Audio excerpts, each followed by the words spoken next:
صلى الله عليه وسلم. أما بعد فأعوذ بالله من الشيطان الرجيم. ألم تر إلى الذين تولوا قوما غضب الله عليهم ما هم منكم ولا منهم إلى الآخرة. আলহামদুলিল্লাহ, যাবতীয় প্রশংসা, যাবতীয় গুণগান একমাত্র মহান রব্বুল আলামিনের জন্য, যে মহান রব্বুল আলামিন সুস্থ রেখেছেন, ভালো রেখেছেন। হাজারো মানুষ অসুস্থ আছে, হাজারো মানুষের চোখ আছে, চোখ দিয়ে দেখতে পায় না। হাজারো মানুষের হাত আছে, হাত দিয়ে কোনো কর্ম করতে পারে না।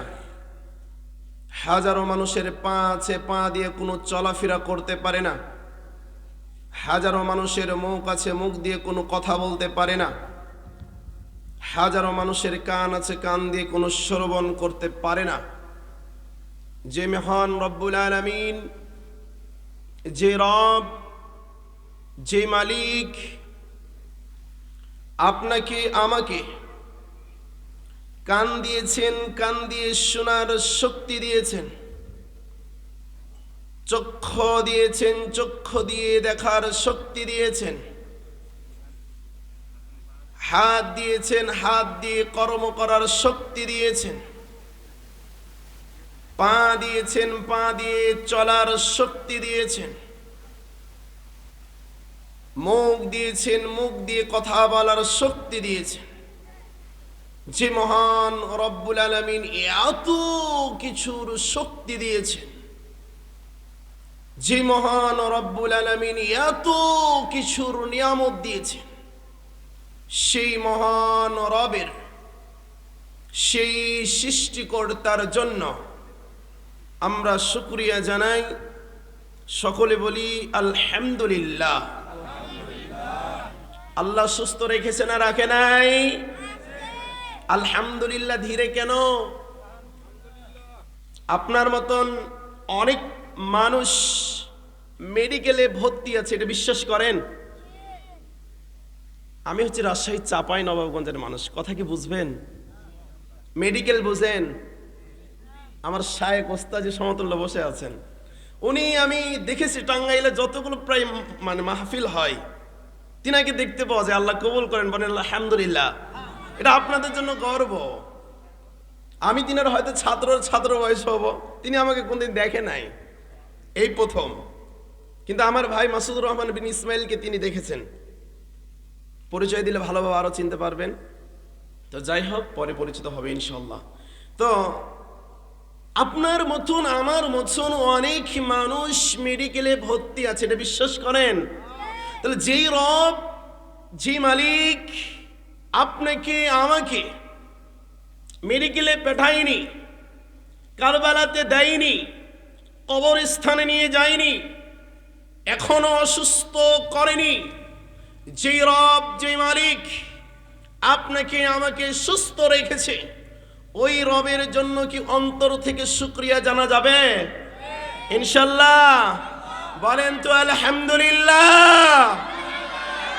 যুবকদের রক্ত হবে গরম ইনশাল্লাহ। এই যুবকেরাই মহল্লা পরিবর্তন করবে, এই যুবকেরাই দেশ পরিবর্তন করবে, এই যুবকের দ্বারাতেই রাষ্ট্র, দেশ, মহল্লা, পরিবার সব কিছু একদিন পরিবর্তন হবেই হবে ইনশাল্লাহ।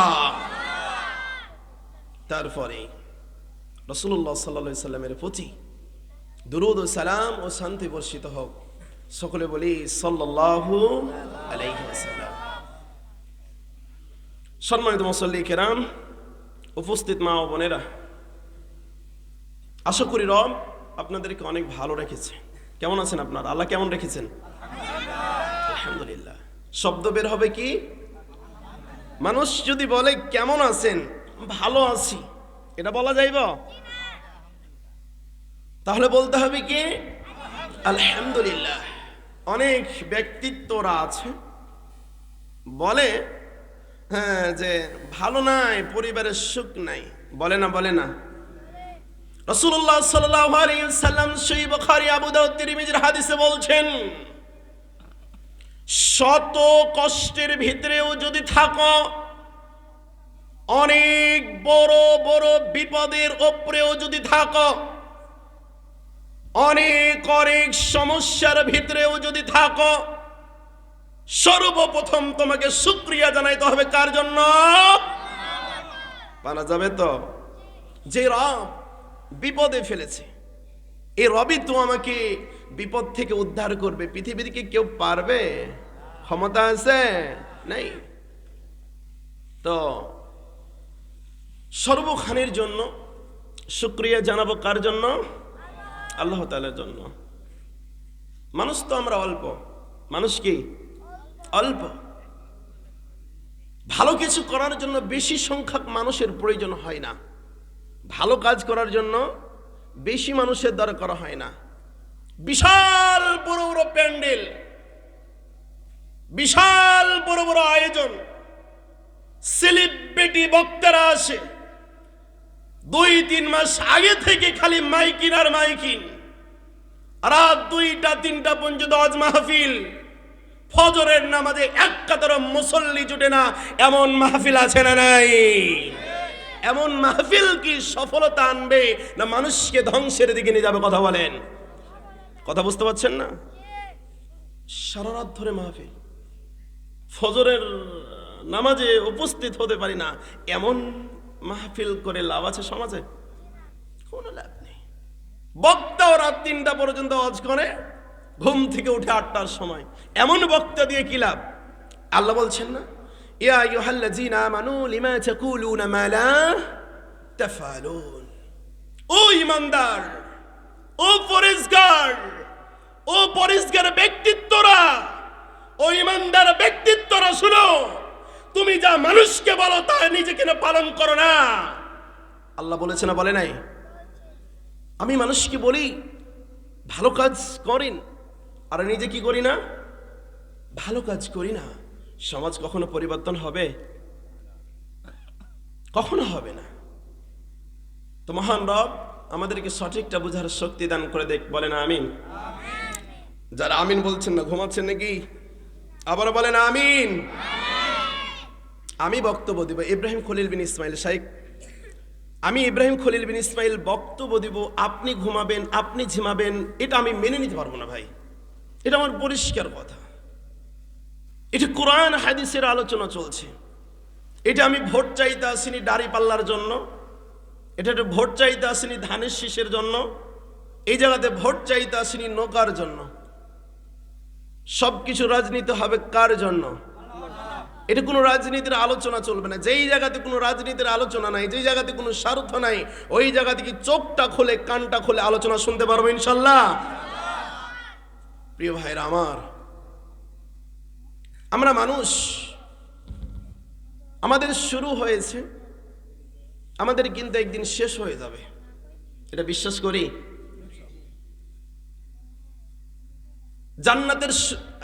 জাহান্নামের শুরু আছে, জাহান্নামের কি আছে? শুরু আছে, ওই জাহান্নামের শেষও আছে। জীবন শুরু হয়েছে, জীবন থেমে যাবে, জীবন শেষ হয়ে যাবে। দিন শুরু হয়, দিন শেষ হয় না? হয় না? রাত শুরু হয়েছে, শেষ হবে না? হবে না? সব কিছুর শেষ আছে, যেটারই শুরু আছে সেটারই শেষ আছে, কিন্তু জান্নাতের শুরু আছে, জান্নাতের শেষ। ওই জান্নাতে যেতে চাই, আবার বলেন ইনশাল্লাহ। ইনশাল্লাহ মানে আপনার জন্য কেস করা হচ্ছে না। ইনশাল্লাহ মানে কি? কেস করা হচ্ছে না আপনার উপরে যে আপনি ফেঁসেই যাচ্ছেন, আপনি ভয় পেয়ে যাবেন, আপনাকে সেনাবাহিনীর লোক, প্রশাসনের লোক ধরবে, এমনটা কিন্তু বিষয় না। ইনশাআল্লাহ মানে কি? নিশ্চয় আল্লাহ যদি চায়। কথা পরিষ্কার? জি। শাইখেরা বসে আছেন তো, আল্লাহর কাছে দোয়া করি আমাদের এই শায়েখের জন্য, আল্লাহ রাব্বুল আলামিন যেন তিনাকে হায়াতে তাইয়্যিবা দান করে, বলেন আল্লাহুম্মা আমিন। আমি দীর্ঘদিন ধরে একটা আশা করেছিলাম যেন মহান রব এমন একজন ব্যক্তিত্বর পাশে আমাকে বক্তব্য দেওয়ার সুযোগ করে দেয়। হঠাৎ হৃদয় আহমেদ, আপনাদের এই সন্তান, এই যুবকেরা ফোন করে, হুজুর একদিন আসা লাগবে। আল্লাহ কবুল করেছেন, বলেন আলহামদুলিল্লাহ। প্রিয় ভাইরা আমার, যে কথা আপনাকে আমি বলতে চাচ্ছিলাম, সব জিনিসের শুরু আছে, সব জিনিসের শেষ আছে। কিয়ামত শুরু হবে, কিয়ামত শেষ হয়ে যাবে। মানুষের জীবন শুরু হয়েছে, ঠিক একদিন মৃত্যুর মাধ্যমে তাদের জীবন শেষ হয়ে যাবে। কিন্তু যেই জান্নাতের জন্য আপনি আমি এত পরিমাণ কষ্ট করি, যেই জান্নাতের জন্য এত পরিমাণ ত্যাগ স্বীকার করি, যেই জান্নাতের জন্য এত পরিমাণ কষ্ট করি, যেই জান্নাতের জন্য এত মেহনত করি, ওই জান্নাতের কোনো শেষ। জান্নাতের জন্য কি করি, যেই জান্নাত কোনো শেষ নাই।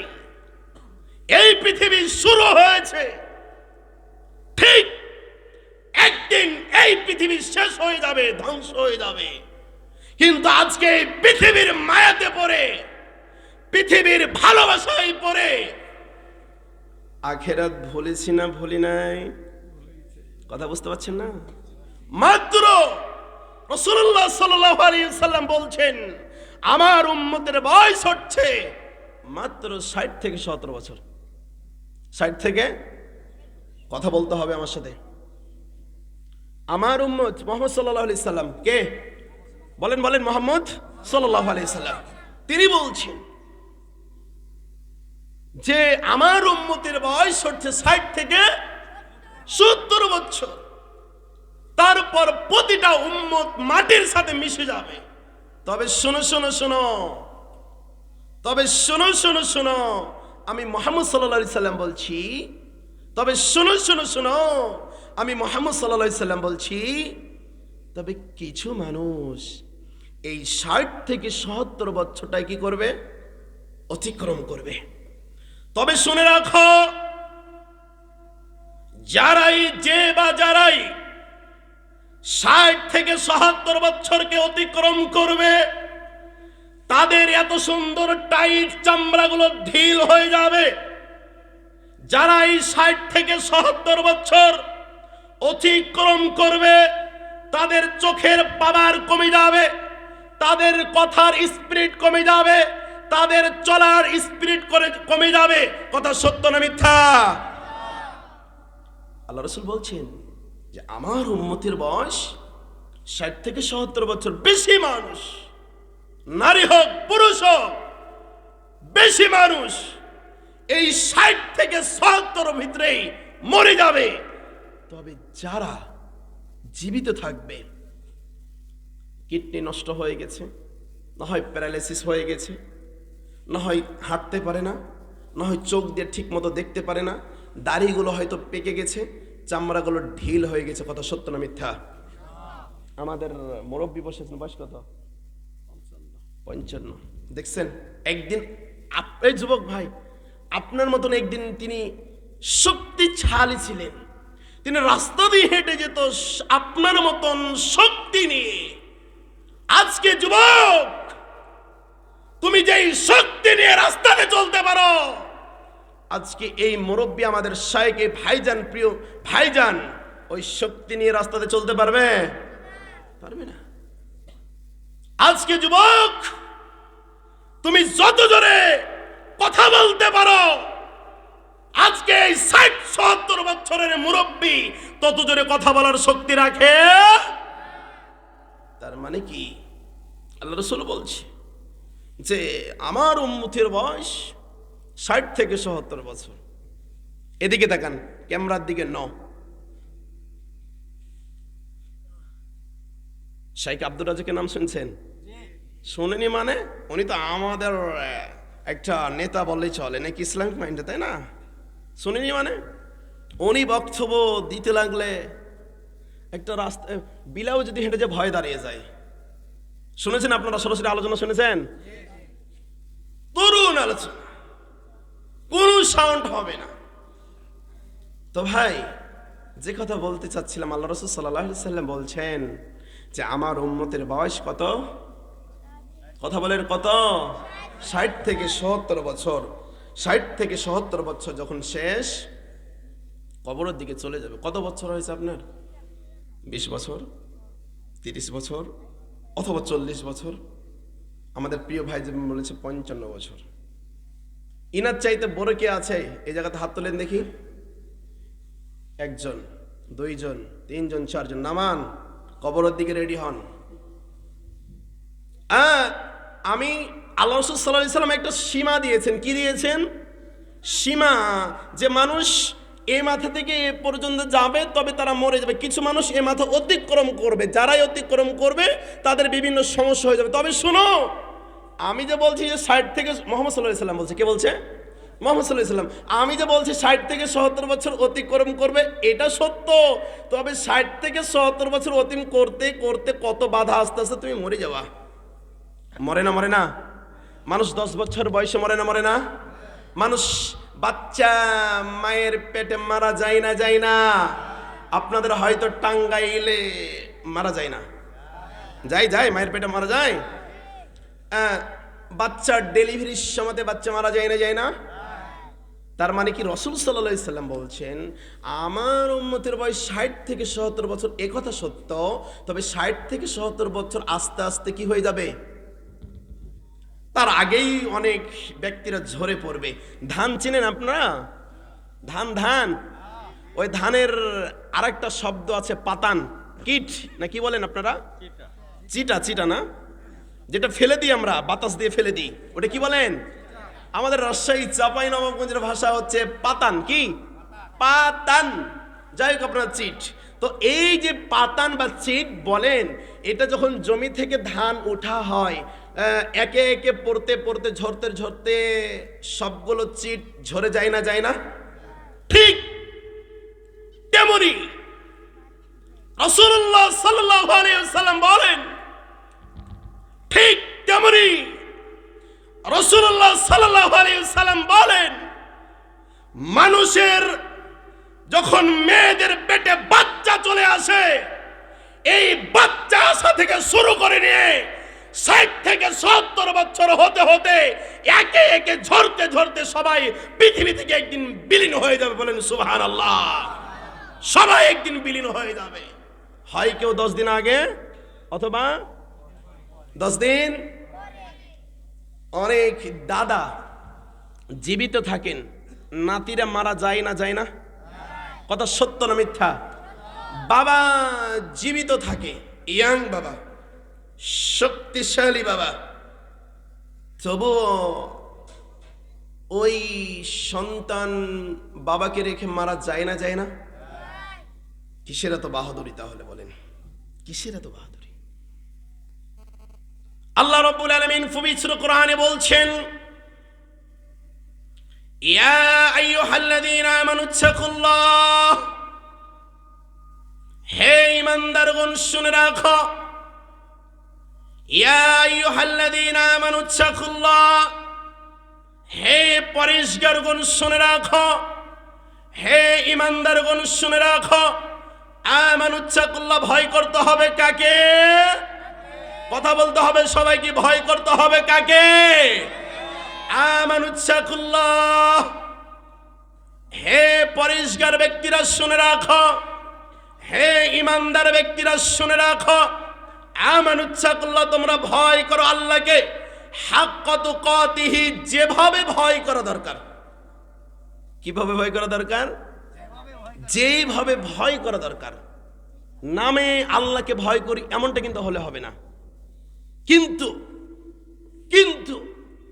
আমাদের সমাজে, আমাদের রাষ্ট্রে বলেন তো 100 জন মানুষের ভিতরে 5 জন মানুষকে পাবেন ভয় করার মতন আল্লাহকে ভয় করে। কথা মানে বুঝতেছেন না? পরিষ্কার দেখেন, সমাজে 100 জন যদি মানুষ থাকে, রবকে সবাই মানে, 100 জন ব্যক্তি মানে, এই কি মানেন না? এশারের নামাজ পড়েছেন কয়েকজন?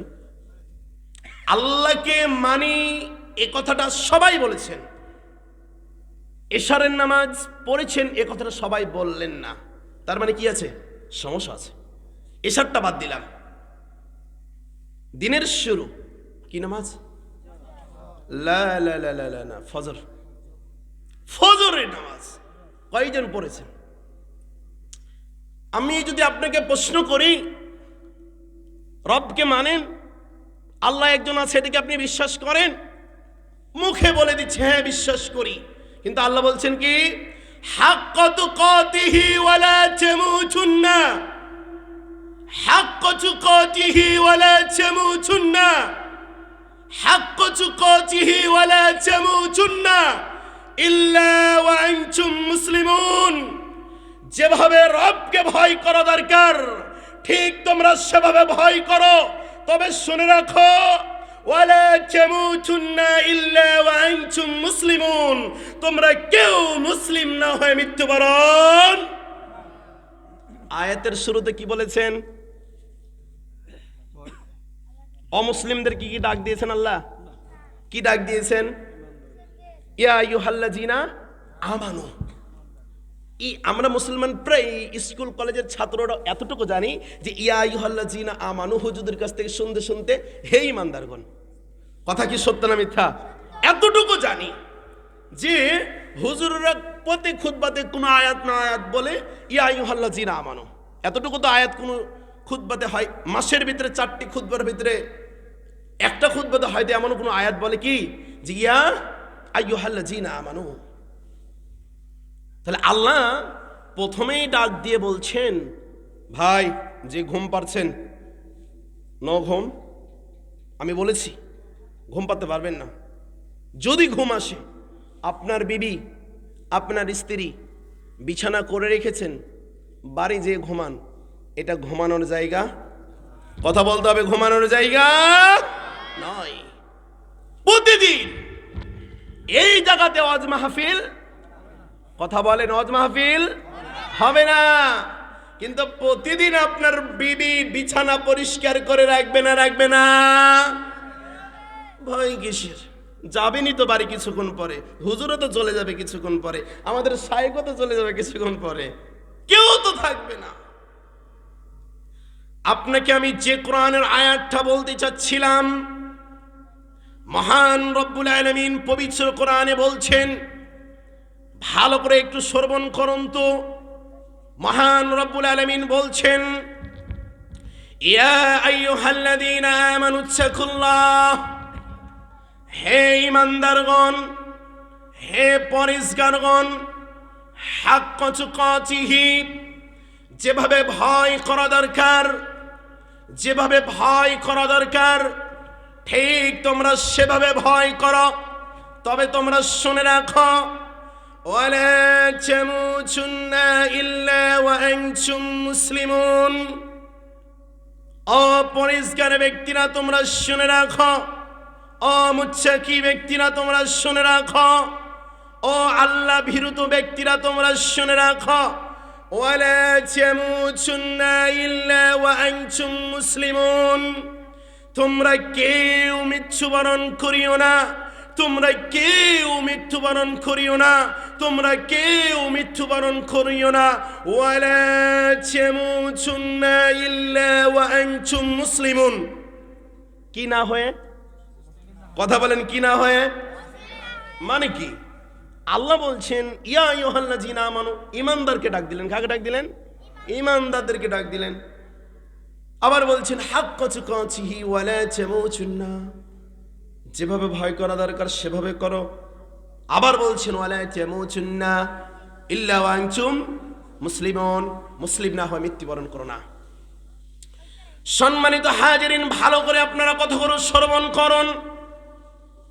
তার মানে পরিষ্কার ভাবে বোঝা যায়, তার মানে পরিষ্কার ভাবে বোঝা যায় ওয়ালা তামুতুন্না ইল্লা ওয়া আনতুম মুসলিমুন, তার মানে পরিষ্কার ভাবে বোঝা যায় মুসলিম ঘরে জন্মগ্রহণ করলেই মুসলিম হওয়া যায়? কথা সত্য না মিথ্যা? মুসলিম ঘরে জন্মগ্রহণ করেছে, জুয়া, জেনা, ব্যভিচার, সুদ, ঘুষে লিপ্ত আছে না নাই? আমার সাথে কথা বলতে হবে, পারবেন? এই যুবক, আয়োজন তো আপনারা করেছেন, ঘুমাচ্ছেন নাকি? জাগতে হবে।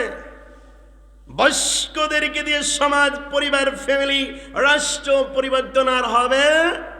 যুগে যুগে, সময় সময় অনেক মুরব্বীদেরকে দেখেছি রাষ্ট্র পরিবর্তন করতে পারে নাই।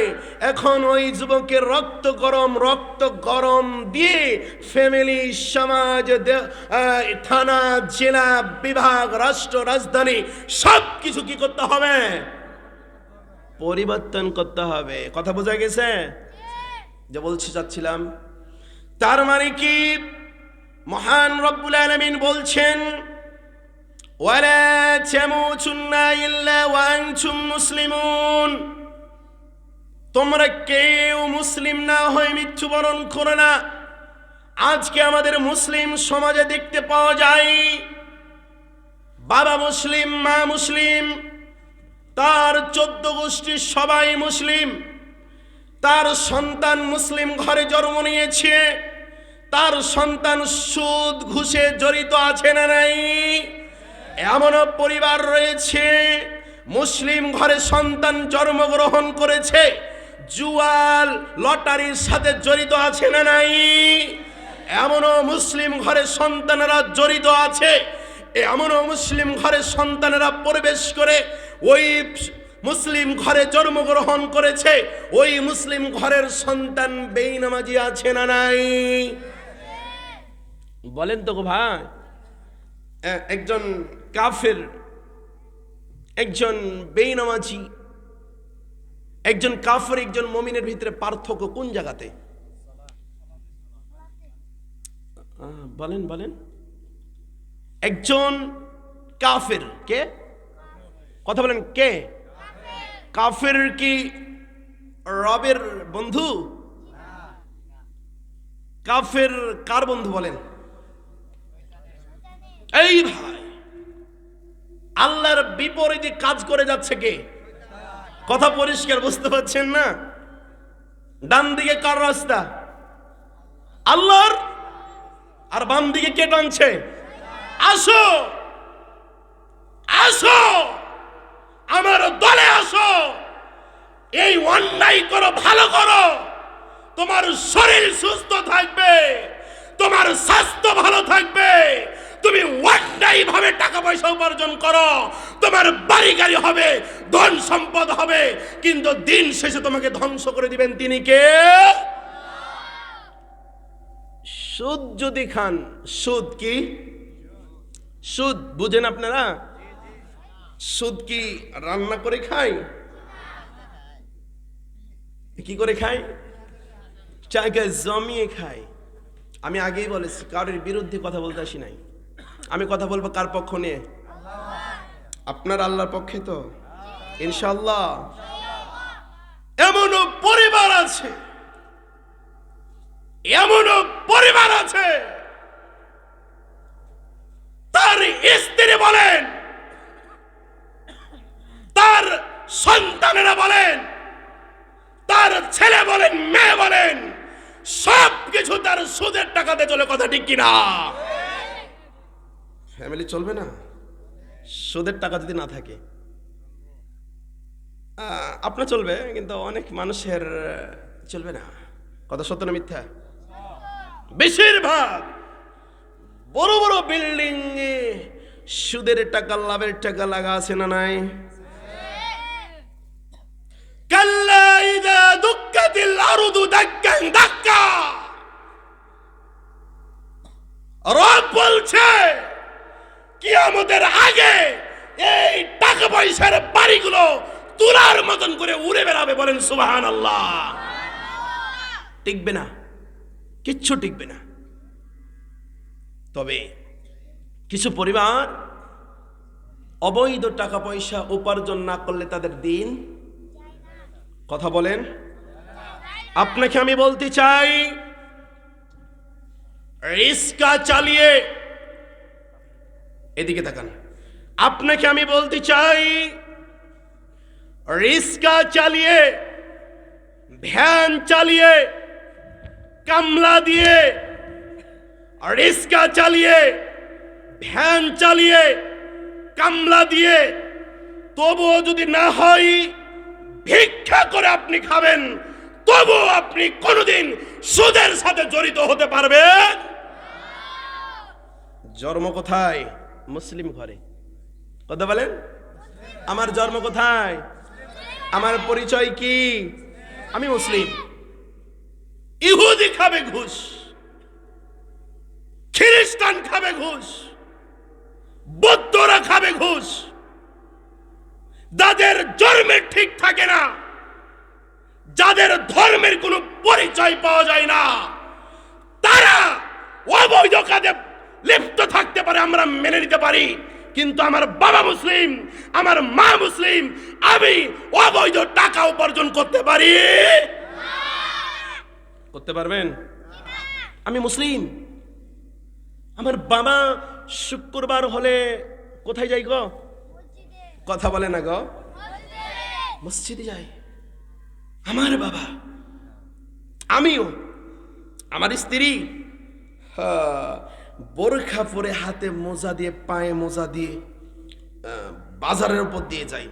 অথচ স্ত্রীর টাকা পয়সা, স্বামীর টাকা পয়সা, হুন্ডা টুন্ডা যত যা আছে সবকিছু কি হারাম। লাভ আছে? এক পয়সা লাভ আছে?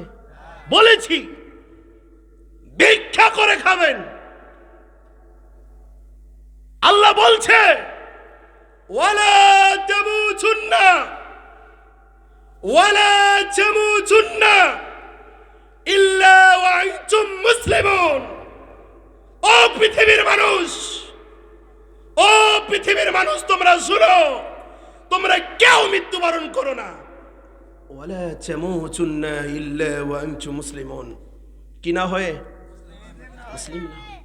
আমি মুসলিম ঘরে জন্ম নিয়েছি, আমি মুসলিম ঘরে জন্ম নিয়েছি। আমার বাবা মুসলিম, মা মুসলিম, আমার 14 গোষ্ঠী সবাই মুসলিম। আবার মৃত্যুর সময় যদি অমুসলিম হয়ে মরি, তাহলে আমার জীবনটা কি বৃথা গেল না? একদম কি হয়ে গেল? কথা বলেন, একদম কি হয়ে গেল? বাদ হয়ে গেল। ভাই রে, আমরা মুসলিম। আল্লাহ কি আমাদেরকে হিন্দু ঘরে জন্ম দিতে পারতো না? কথা বলেন, পারতো না? পারতো না? আমার মা অমুসলিম হতে পারতো, আমার বাবা অমুসলিম হতে পারতো, আমার সমাজটা অমুসলিম হতে পারতো। যেই রব আমার মাকে মুসলিম দিয়েছে, যে রব আমার বাবাকে মুসলিম দিয়েছে, যে রব আপনাকে আমাকে মুসলিম ঘরে জন্ম দিয়েছে, তবুও যদি মুসলিমদের কালচার না মেনে পৃথিবীতে চলাফেরা করি, আল্লাহ কি মেনে নিব? কখনো মেনে নিবে না, কখনো না, কখনো না। কিন্তু আমরা ভুল করি চলতে ফিরতে। হাজারো বেনামাজি আছে সমাজ, আছে না নাই? আছে। আজকে বেনামাজিতে সমাজ ভরা। সমাজ কি? আরে বেনামাজির তো জানাজাই পড়া যায় না, এটা কি আপনারা জানেন? শুনেছেন আপনারা? বেনামাজির কি নাই? জানাজা নাই। আরে বেনামাজির জানাজা মসজিদের খতিব সাহেব, ইমাম সাহেব পড়তে পারবে না। কি সাহেব? বেনামাজির জানাজা মসজিদের খতিব সাহেব, ইমাম সাহেব পড়তে পারবে না। যেই ব্যক্তিকে মহান রব, মহান সৃষ্টিকর্তা 60 থেকে 70 বছর দান করেছে, 60 থেকে 70 বছর দান করেছে, যে ব্যক্তি আমার রবের জন্য এক ওয়াক্ত সালাত আদায় করতে পারেনি, ওই ব্যক্তি যদি মারা যায়, ওই ব্যক্তির জন্য জানাজা পড়া যাবে? আল্লাহর জন্য এক ওয়াক্ত সালাত নাই। কার জন্য নাই? আরে ভাই, আল্লাহর জন্য যে ব্যক্তি সালাত আদায় করে না, ইন্না সালাতা, বলেন বলেন যুবক সাহেরা, ইন্না সালাতা তানহা আনিল ফাহশাই ওয়াল মুনকার। মহান রব বলছে যে নিশ্চয় যদি কোনো মানুষ সালাত আদায় করে, নিশ্চয় মানুষকে সালাত কি করেন, অশ্লীল খারাপ কাজ থেকে কই হচ্ছে। আমি সালাত আদায় করি, আমি হাজি। কেউ যদি হাজি থাকেন ক্ষমা চাই, আমি কারোর দুর্নাম করতে আসি নাই, সমালোচনা করতে আসি নাই। তবে সব হাজিরাই যে ফেরেশতা এ কথাও সত্য না। কথা কি আমার বুঝতে পারছেন না? সব হাজিরাই যে ফেরেশতা এ কথাও। একদিন জীবনে হজ করে আসবে। কি করে আসবে? হজ। সমাজে নাম ফুটাবে কি আমি হাজি। হাজি কি টিকবে? আরে হজ তো সবার উপরে ফরজ না। হজ কি সবার উপরে ফরজ? কাদের উপরে ফরজ? যে বা যারা, যাদের ধন সম্পদ আছে, অ্যাবিলিটি আছে, হজ করতে যেতে পারবে, তাদের উপরে ফরজ। তার মানে সবার উপরে কি না? হজ ফরজ না। আর সালাত, কথা বলেন, সালাত সবার জন্য ফরজ। সুস্থ থাকেন। আল্লাহ কি অসুস্থ অবস্থায় বাদ দিয়েছেন সালাতের কথা? অসুস্থ অবস্থাতে সালাতের কথা বাদ দেওয়া হয়নি। তার মানে কি, আপনি সুস্থ থাকেন, অসুস্থ থাকেন, ভালো থাকেন, বাজারে থাকেন, মাঠে থাকেন, ঘাটে থাকেন, যেই জায়গাতেই থাকেন, আপনাকে কি করতে হবে? সালাত আদায় করতে হবে। সমাজের কোন মানুষ কি কোনোদিন সালাতি বলে ডাক দিয়েছে? কথা আমার বুঝতেছেন না আপনারা? যারা দিনে রাত্রে 5 ওয়াক্ত সালাত আদায় করে, কয়েক তো, ওই ব্যক্তিদেরকে কেউ কি সালাত আদায়কারী করে ডাক দেয়? ও সালাত আদায়কারী, শোনো শোনো শোনো, এভাবে ডাক দেয়? যে নাম সে নাম ধরে ডাক দেয়। কিন্তু একদিন যদি হজ করে আসে, কয়দিন? সারা জীবনের জন্য তার নাম হাজি হয়ে যায়। আছে না নাই?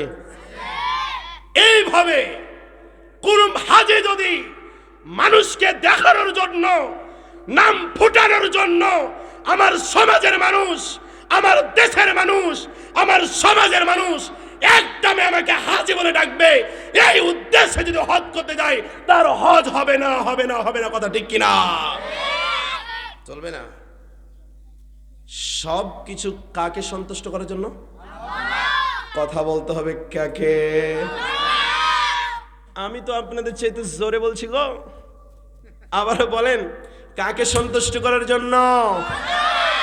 তাহলে ভাই আমার, যে কথার দিকে যাচ্ছিলাম, যে আল্লাহ বলছেন মুসলিম না হয় তোমরা কি করো না? কথা বলেন, কি করো না?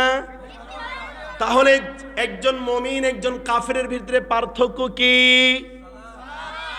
সালাত আদায় করবেন না করবেন না? কার জন্য?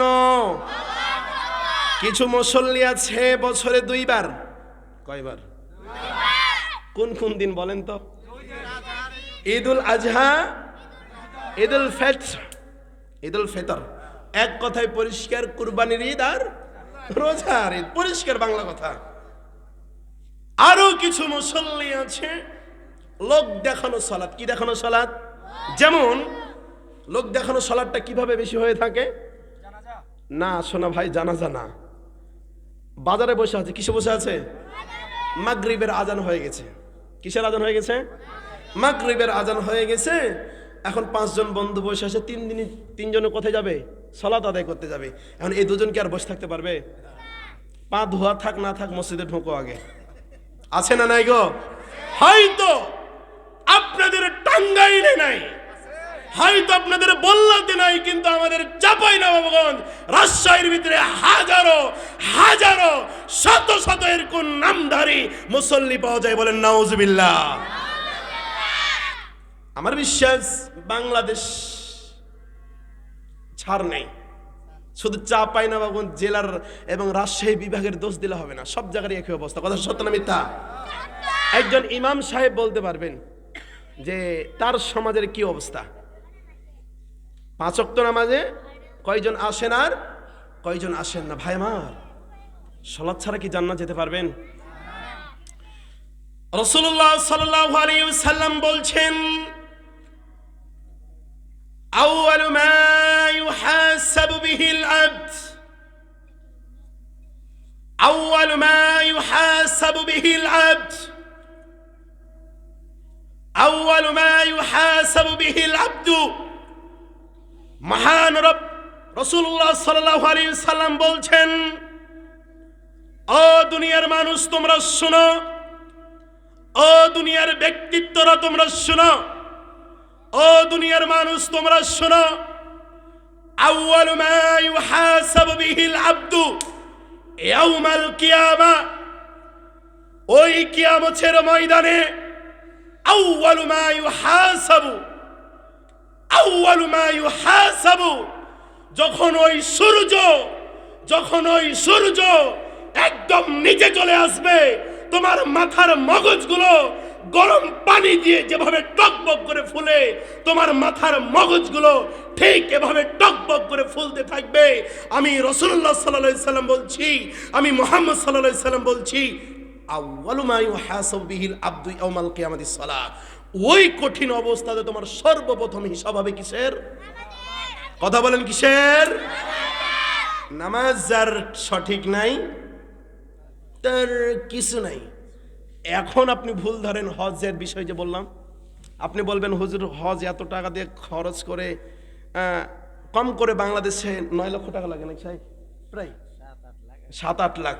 আর 9 লাখই ধরে ফেললাম, কারণ বাংলাদেশ তো সবাই স্পেশাল মানুষ, খেতে পেলেই মজা, তাই কিনা? কত সত্য না মিথ্যা?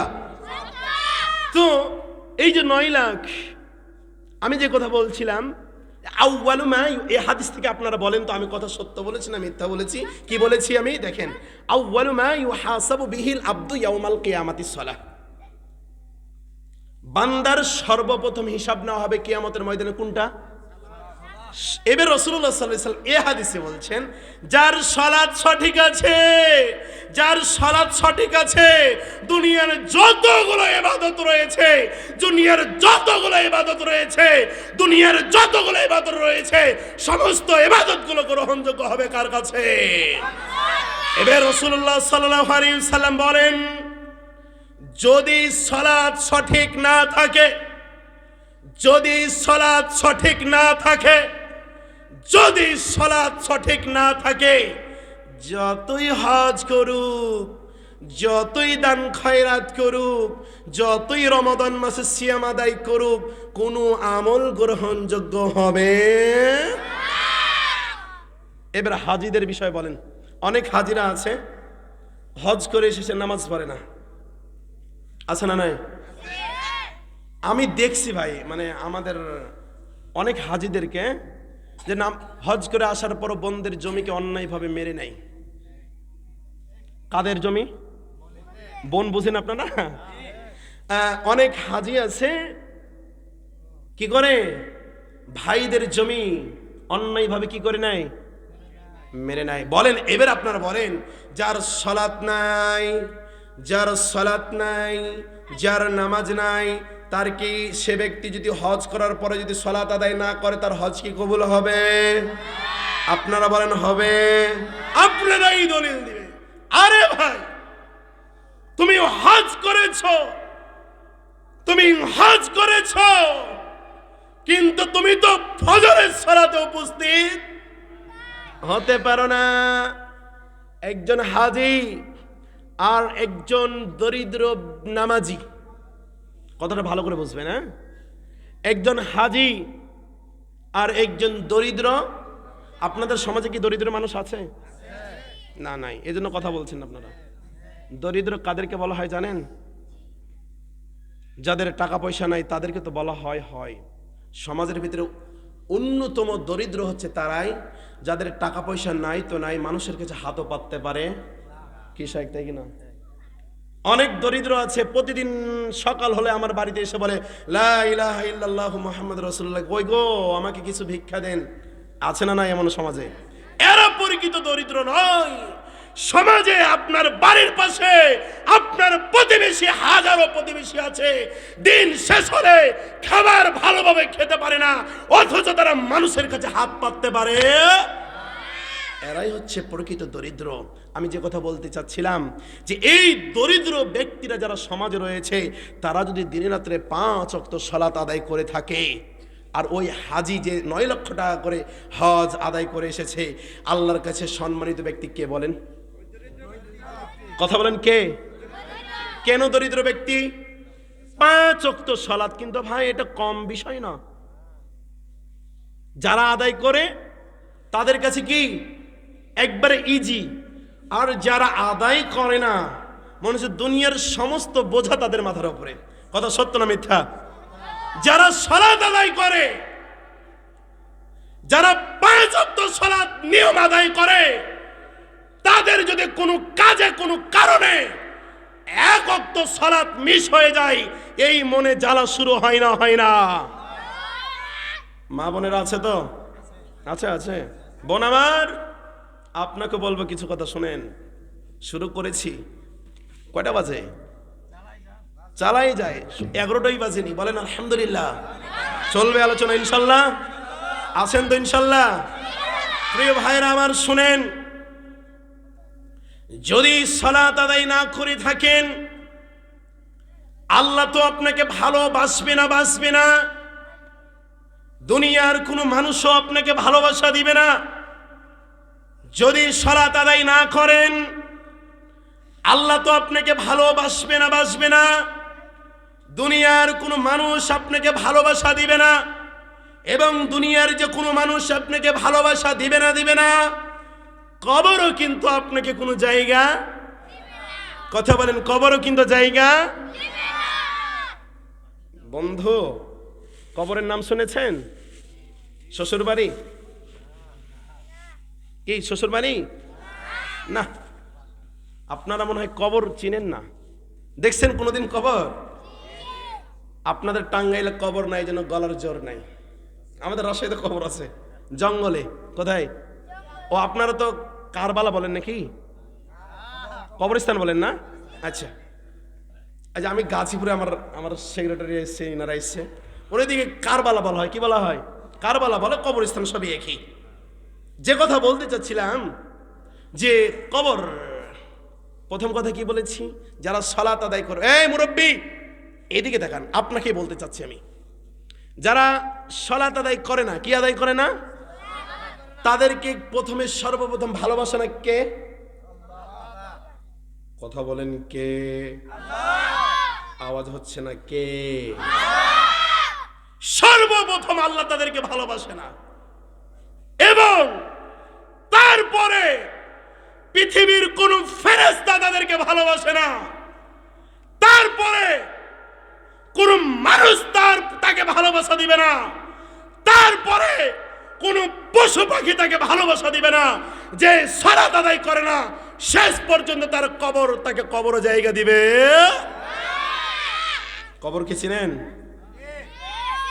কবর কি লাইট আছে না? আছে।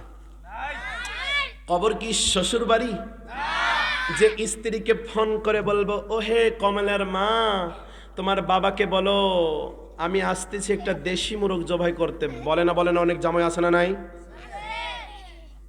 এটা কবর কিনা? শ্বশুর বাড়ি না। কবর শ্বশুর বাড়ি না, কবর আত্মীয় স্বজনের বাড়ি না। এই কবর পরিচিত স্থান না। এই কবর দিনে যেতে ওই কবরের পাশ দিয়ে হাঁটতে ভয় লাগে না? লাগে না? এই কবর, উসমান রাদিয়াল্লাহু তাআলা আনহু বলছেন, আমি যখনই কবরের পাশ দিয়ে হাঁটতাম, আমার এই 2 চক্ষু দিয়ে টকবক টকবক করে কি পড়তো? নাম কি? উসমান রাদিয়াল্লাহু তাআলা আনহু। তিনি কেউ প্রশ্ন করেছেন, আচ্ছা উসমান, ইয়া উসমান, যখনই আপনি আল্লাহ রাসূলের মুখ থেকে তো আপনি অনেক কথা শোনেন, জাহান্নামের কথা শোনেন, কিয়ামতের ময়দানের এত ভয়ানকের কথা শোনেন, আপনার চোখ দিয়ে তো এভাবে কোনোদিন পানি পড়তে দেখি না। আপনি যখনই কবরের পাশ দিয়ে যান, কিসের পাশ দিয়ে যান? যখনই আপনি কবরের পাশ দিয়ে হেঁটে যান, তখনই কেন আপনার 2 চক্ষু দিয়ে এত পরিমাণ পানি পড়ে? এত পরিমাণ কেন পানি বের হয়? আপনার দাড়ি মোবারকগুলো ভিজে যায়।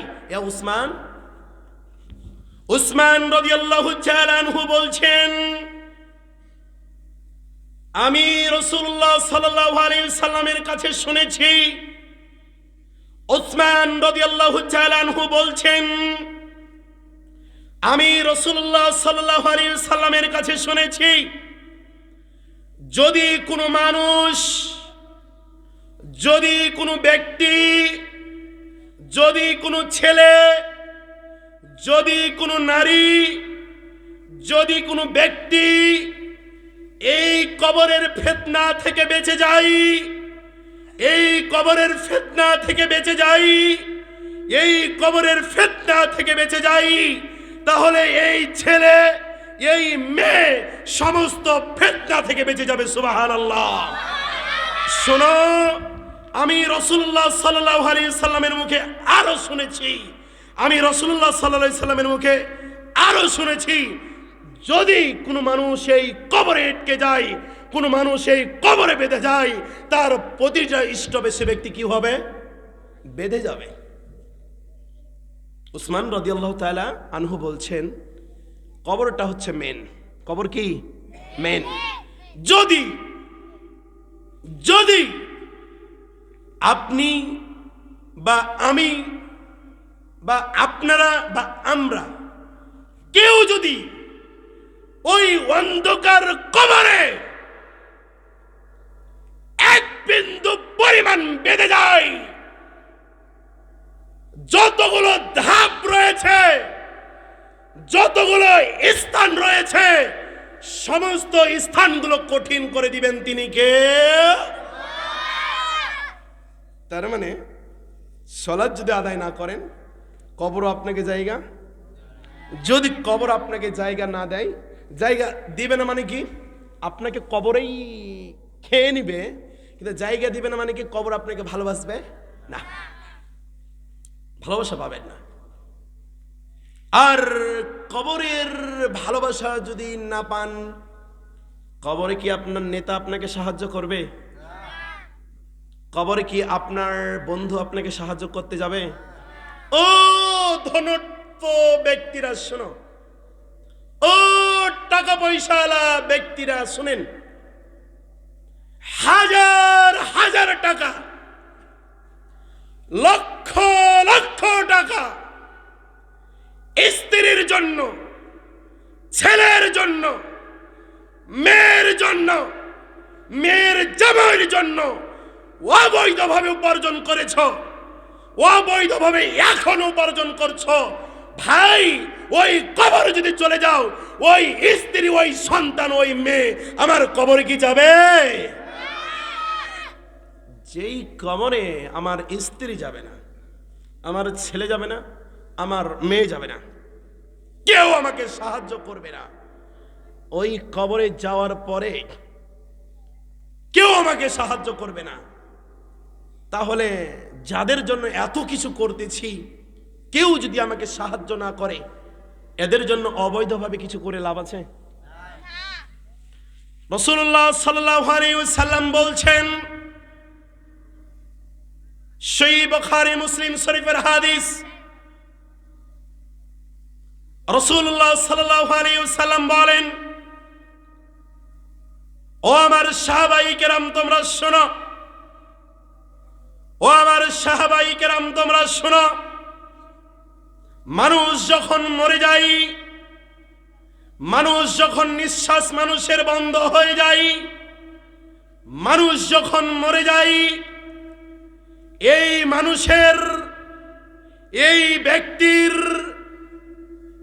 ব্যক্তির সাথে, এই মানুষের সাথে কারবালা পর্যন্ত, কবরস্থান পর্যন্ত তিনটি জিনিস দেয়। কয়টি জিনিস? কয়টি? রাসূলুল্লাহ সাল্লাল্লাহু আলাইহি ওয়াসাল্লাম বলেন,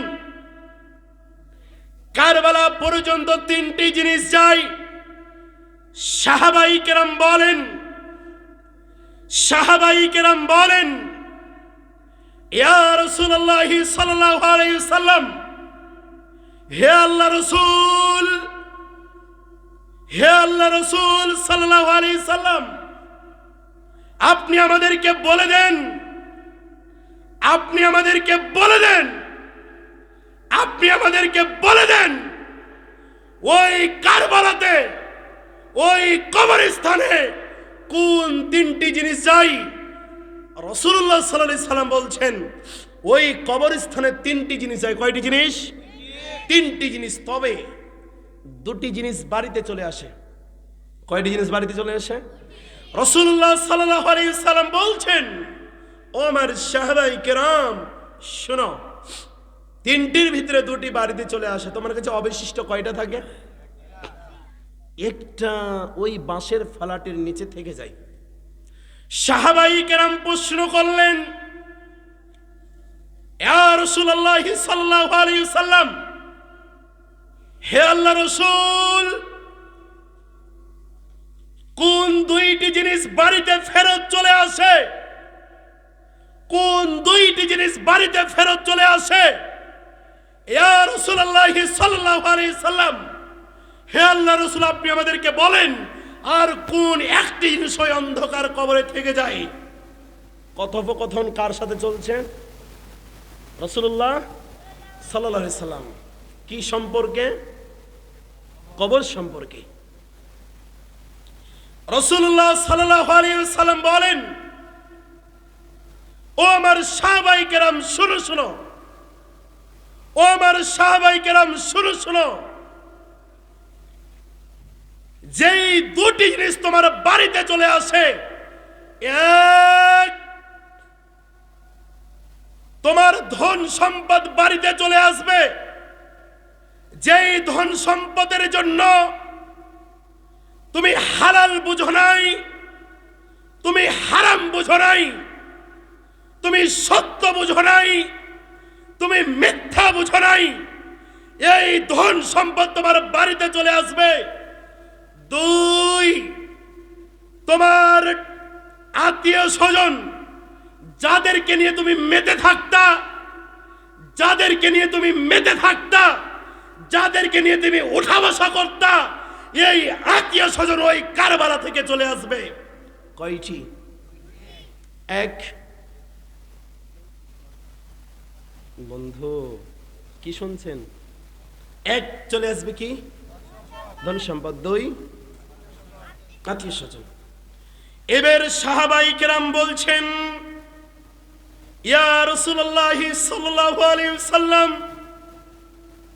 হে আল্লাহর রাসূল, আপনি আমাদেরকে বলে দেন ওই সাপ বিচ্ছুর ঘরে, ওই কবরের ভিতরে, যেই কবরে কোনো মা থাকবে না, কোনো বাবা থাকবে না, ওই বাসের ফালাটের নিচে আমাকে একা একাই থাকতে হবে। আপনি আমাকে বলে দেন ওই অন্ধকার বাসের ফালাটির নিচে আমার সাথে কি থাকবে? রাসূলুল্লাহ সাল্লাল্লাহু আলাইহি সাল্লাম বলছেন তোমার সাথে থাকবে কি? আমল। কি বলেন? আমল। কি আমল করেছেন? কি আমল করেছেন? ভালো আমল করেছেন কি খারাপ আমল করেছেন? কি মন্দ আমল করেছেন? কি চরিত্রহীনের মতন চলাফেরা করেছেন? কিভাবে চলাফেরা করেছেন পৃথিবীতে? এই কবর জানেন? আপনার প্রতিবেশীকে কোনোদিন কবর দিয়েছেন আপনি? সবাই একবার জোরে বলেন তো আলহামদুলিল্লাহ। হচ্ছে না। এই মুরব্বি ভাই, আপনারা সবাই বলেন আলহামদুলিল্লাহ। ঘুম আসতেছে? সত্যি কথা। আপনার প্রতিবেশীকে কোনোদিন আপনি কবর দিয়েছেন? না, দেননি আপনি। আচ্ছা বলেন তো, আমাদের চাঁপাইনবাবগঞ্জে কবর দেওয়া হয় অন্যরকম ভাবে, আপনাদের দিকে অন্যরকম ভাবে হয়তো। আমাদের কবরটা এভাবে সোজা হয়ে থাকে, খুঁড়ি তো মানে খাদ করি না আমরা একটা একটা করে ওপরেই, মানে এদিকে তো এভাবেই করে দেওয়া হয়। তা আমাদের ওই চাঁপাইনবাবগঞ্জ রাজশাহীর যে কবরগুলো একটা একটা করে ওপর দিকে, মানে ওপরে যে মানে ফাঁকাটা আছে না শুরু, হ্যাঁ ওভাবে একটা একটা করে বিছিয়ে দেয়। আর আপনাদের দিকে দেখেছি আলহামদুলিল্লাহ আমাদের গাজীপুরে যে এভাবে একটা একটা করে সাজিয়ে দিয়ে আসে। হ্যাঁ আচ্ছা বলেন, একটা একটা করে যখন বাঁশ দেওয়া হয় কার উপরে? লাশ। লিমাজা? কেন? লাশকে আমি ইব্রাহিম খলিল বিন ইসমাইল, এখন আমার নাম কি? মানুষ। ইব্রাহিম খলিল বিন ইসমাইল এখন যদি মরে যায় আমার নাম কি হবে? সর্বনাশ। চিন্তা করে দেখছেন? কে আপনি? আমি কে রে ভাই? আজকে আপনার সন্তানটা বলতে পারবে না আমার আব্দুল করিম বাবা মারা গেছে, বলবে এটা কি লাশ। এবারে দেখেন, যখন কবরে আপনাকে রেখে দিয়েছে, আচ্ছা বলেন, কবর একটু ঘুরে আসি, কবর দেওয়ার আগে যখন আপনি মরে গেছেন, মসজিদে মসজিদে এলান হয় না, হয় না? তবুও এটা জায়েজ না, কি সাহেব, তাই না? এগুলো জায়েজ না, আমাদের সমাজে চলে। কিন্তু আমাদের চিন্তাধারা, যতটুকু খাবো, যতটুকু পড়বো, যতটুকু আমল করব, যতটুকু খাবো, যতটুকু পড়বো, যতটুকু আমল করব, পরিপূর্ণ কোরআন সুন্নাহ অনুযায়ী আমল করতে হবে। বলেন ইনশাআল্লাহ। বেদাতি শিরক পন্থা আমল করে কোনোদিন ফায়দা হবে? তবে আমরা বলতে চাই, কোন বেদাতি ভাইদের সাথে আমরা দ্বন্দ্ব করব না, ইনশাআল্লাহ। ইসলাম আমাদেরকে দ্বন্দ্ব শিখায়নি। ইসলাম কি শিখায়নি? আরে ভাই, আমি আহলে হাদিস, বুকের উপরে হাত বাঁধি, সে হানাফি, নাভির নিচে হাত বাঁধে, বাদুক। দ্বন্দ্ব তো করব তার সাথে সমাজে দিনের পর দিন, মাসের পর মাস যেই সালাত আদায় করতে আসে না, কথা ঠিক কিনা? দ্বন্দ্ব কেন আমরা করতেছি এগুলো নিয়ে বলেন? আরে 10 জন আসছেন, 5 জন নাভির নিচে হাত। কিসের নিচে হাত? নাভির নিচে হাত। আর 20 জন বুকের উপরে হাত। এখন এগুলো নিয়ে দ্বন্দ্ব করা আমাদের কোনো প্রয়োজন নাই। আমাদের দ্বন্দ্ব করতে হতো কি নিয়ে ভাই? আরে ভাই, সমাজের 90% মানুষ কি করতে আসে না? কেউ দ্বন্দ্ব করে এগুলো নিয়ে? হাতে গুলো 2-1 জন নামাজ পড়তে আসি। এই 5 জন নামাজের ভিতরে হয়তো 5 জন বুকের উপরে, 5 জন নাভির ভিতরে। এই 5 জনের ভিতরে যদি মারামারি করি, ইসলাম কি সমাজে, রাষ্ট্রে, পরিবারে কখনো পরিবর্তন হবে? কিভাবে হবে? আমরা মুসলিমেরা তো ঠিক নাই। আজকে ইসকনের দালালেরা, আজকে নমরুদের দালালেরা, আজকে খ্রিস্টান বলেন, ইহুদিরা বলেন, আজকে মুসলিমদের প্রতি একের পর এক নির্যাতন চালাচ্ছে না, চালাচ্ছে না? এ দোষ কাদের? আমাদের। এ দোষ আমাদের, আমাদের কর্মইগুলো। আমরা যদি ঈমান আনার সময়, ঈমানের ব্যাপারে যদি কেউ বাড়াবাড়ি করত, সকল মুসলিম উম্মারা যদি এক হয়ে যেত, ওই নমরুদ বলেন, ওই ইসকনের দলেরা পড়েন, কখনো বাংলাদেশে ক্ষমতা দেখাতে পারতো? কিন্তু আমরা ঈমানের, যখন ঈমানকে নিয়েও খেলা চলছে বাংলাদেশে, তখন আমরা বিভক্ত আছি না নাই? এই দল এই দল নিয়ে ব্যস্ত, ওই দল ওই দল নিয়ে ব্যস্ত, ওই নিয়ে ব্যস্ত। যখন ঈমান নিয়ে দ্বন্দ্ব শুরু হয়ে যাবে, তখন আমাদের কোনো কাউরে ছাড় দেওয়ার টাইম নাই। প্রিয় ভাইরা আমার, যে কথা বলতে চাচ্ছিলাম, কবর একটু ঘুরে আসি। মানুষ মরে গেছে। মানুষ কি হয়েছে? মরে গেছে। কুল্লু নাফসিন যায়িকাতুল, এই আয়াত তো আমাকে বলা লাগবে না। প্রায় জন্মের পর থেকে, জ্ঞান হওয়ার পর থেকে এই আয়াতটা শুনি না? কুল্লু নাফসিন, এই আয়াতটা অর্থ জানলো মনে আঘাত লাগে, না জানলো আঘাত লাগে। মানে কুল্লু নাফসিন যায়িকাতুল মাউত, মানে যারই জীবন আছে, যাকে আল্লাহ জীবন দিয়েছেন, তারই কি আছে? মৃত্যু আছে, অনিবার্য মৃত্যু হবে, কেউ তাকে ঠেকাতে পারবে না। এখন ঘুরে আসি একটু কবরের আগে। মরে গেছি, কি হয়েছি? আমার নিঃশ্বাস বন্ধ। আমার প্রতিবেশী, আমার আত্মীয় স্বজন, আমার হাতের ঘড়িটা খুলবে না? কথা বলবেন। আমার গায়ের জামাটা খুলবে না? গায়ের ভিতরে একটা গেঞ্জিও যদি থাকে, খুলবে না?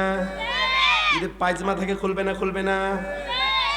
যদি একটা স্বর্ণর চেন থাকে, আমি বলছি না চেন পরা যায়, ছেলেদের জন্য স্বর্ণের চেন পরা যায় না, কিন্তু অনেক ছেলেরা, ধনিত্ব ব্যক্তি, টাকা পয়সাওয়ালার ছেলেরা পরে না, যদিও পরে, ওর চেনটা খুলবে না?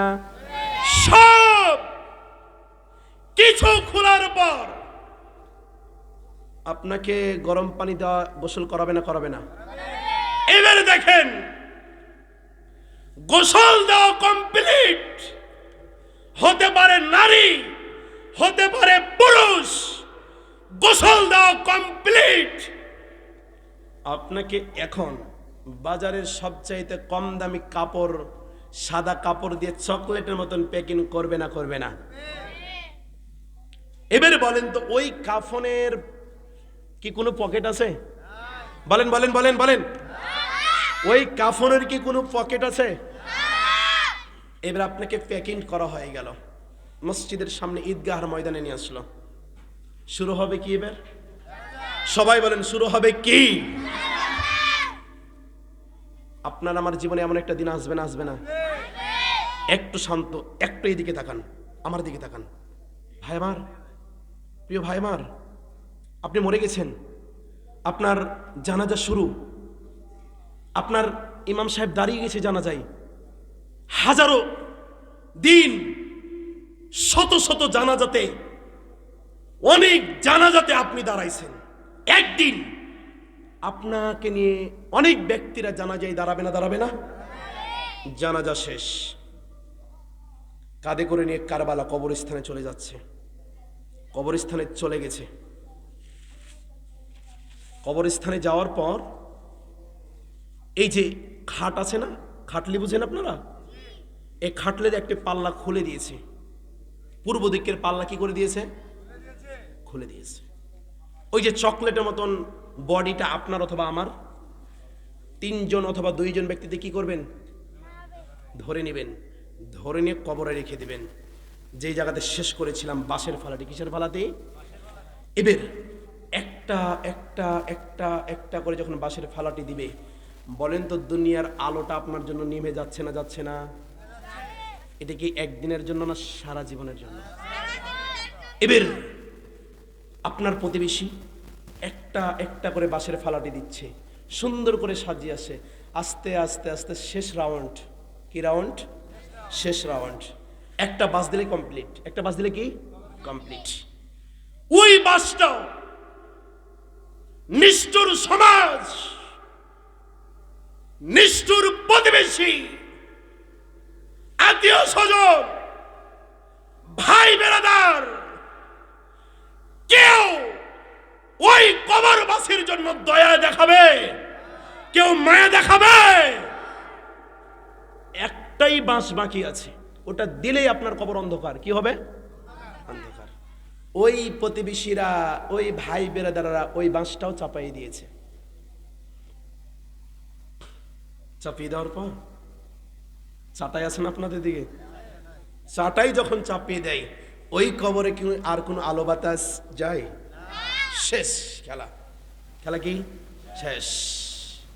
আমি ইব্রাহিম খলিল, আপনি আব্দুল মতিন, আব্দুল করিম, আব্দুল জব্বার, সুলাইমান, কে?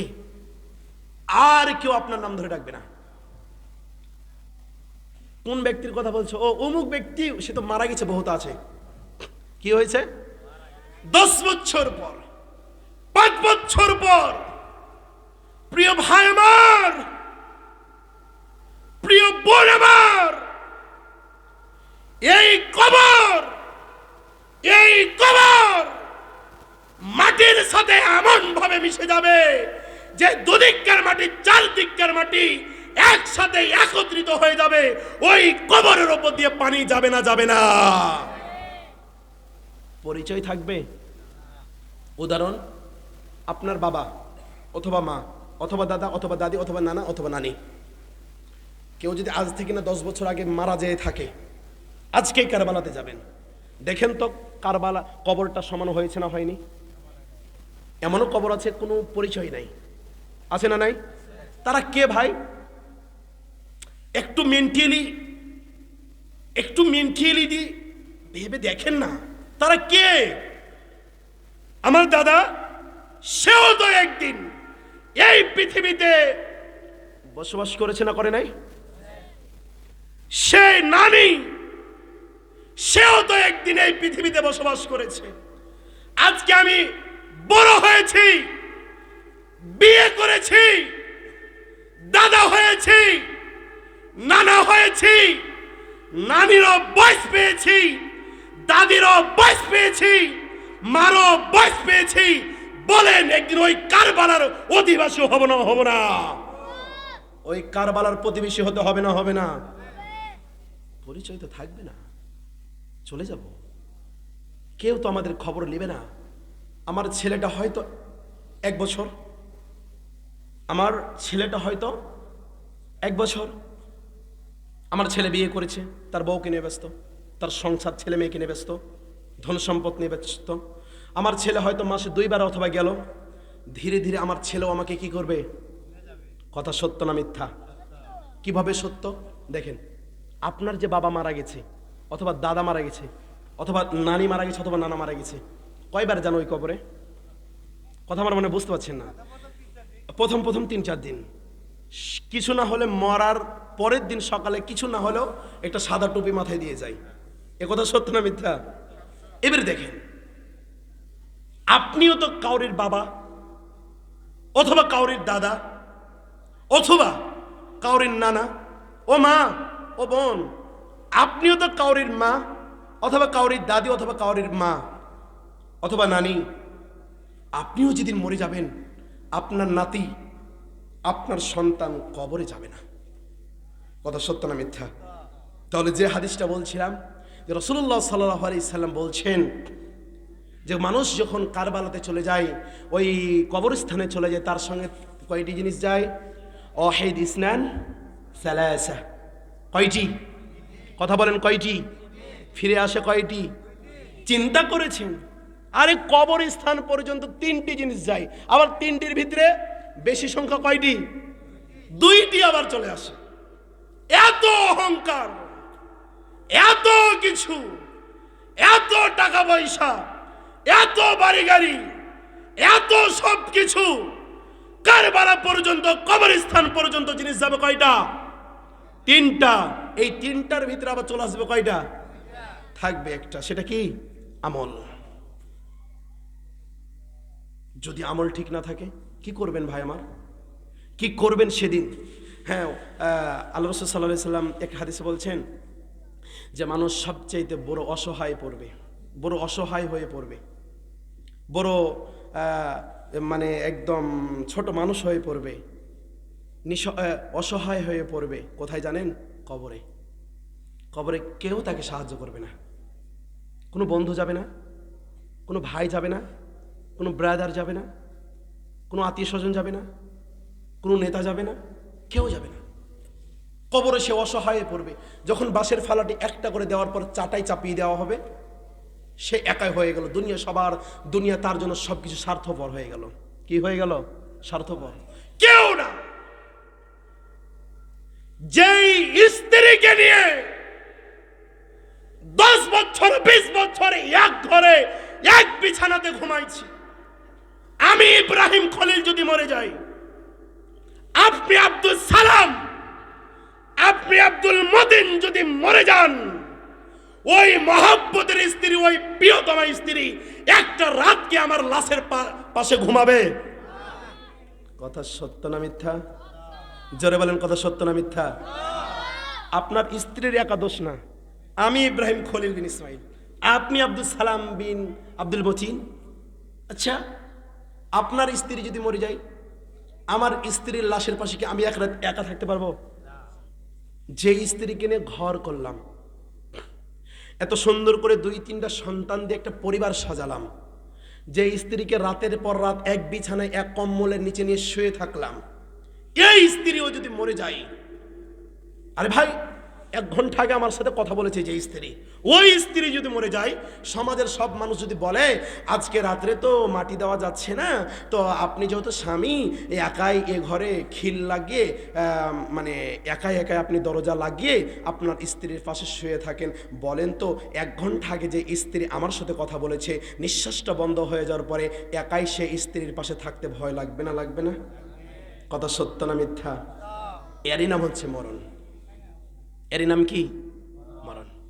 এবার কবরে চলে গেছে, মাটি হয়ে গেছে। যেই স্ত্রী যেই স্বামীকে নিয়ে, যেই স্বামী যেই স্ত্রীকে নিয়ে 50 বছর 20 বছর ঘর সংসার করেছে, ওই স্বামীকে যদি বলা হয় আমরা মাটি দিয়ে দিচ্ছি, তোমার স্ত্রীর সাথে তোমার স্বামীর সাথে ওই কবরে 1 ঘন্টা তো দূরের কথা, আধা ঘন্টা ওই কবরের ভিতরে থাকো, কোন স্বামী কোন স্ত্রী রাজি হবে? এরই নাম হচ্ছে কবর। যেই কবরে কেউ যাবে না, যেই কবরে কেউ যাবে না, এরই নাম হচ্ছে কবর। ভাই আমার, এই পৃথিবীতে ওই আল্লাহ ছাড়া, এই জমিনে ওই আল্লাহ ছাড়া, এই আসমানের নিচে ওই আল্লাহ ছাড়া পৃথিবীর মানুষের কেউ আপন, কেউ আপন না, সবাই স্বার্থপর।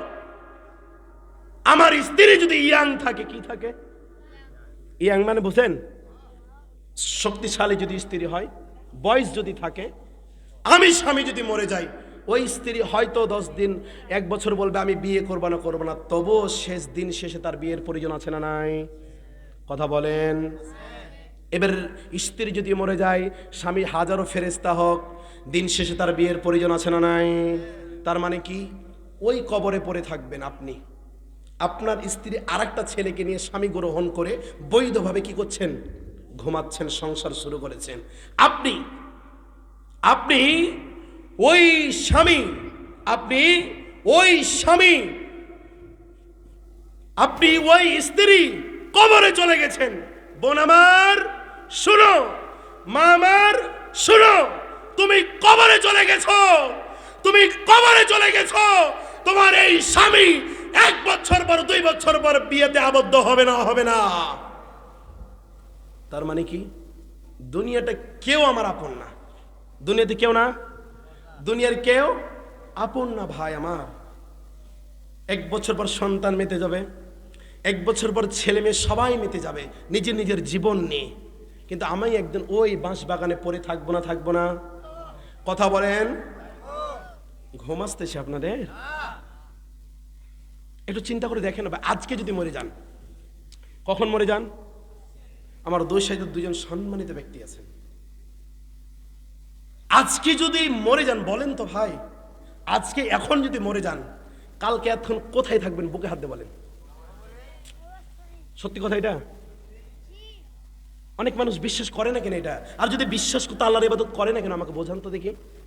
আজকে যে এই জায়গাতে বসে আছি, আজকে মরেন, এই মাহফিলটা বন্ধ হয়ে যাবে, আপনাকে নিয়ে সবাই ব্যস্ত হয়ে যাবে, বাড়িতে নিয়ে যাবে, আপনার ছেলে মেয়ে আত্মীয় স্বজন কান্নাকাটি করতে করতে বাড়িতে সারা রাতের ভিতরে আসবে, সকাল 10টা হতে আপনাকে কবরে রেখে চলে আসবে, আসরও হবে না, মাগরিবও হবে না। কথা সত্য না মিথ্যা?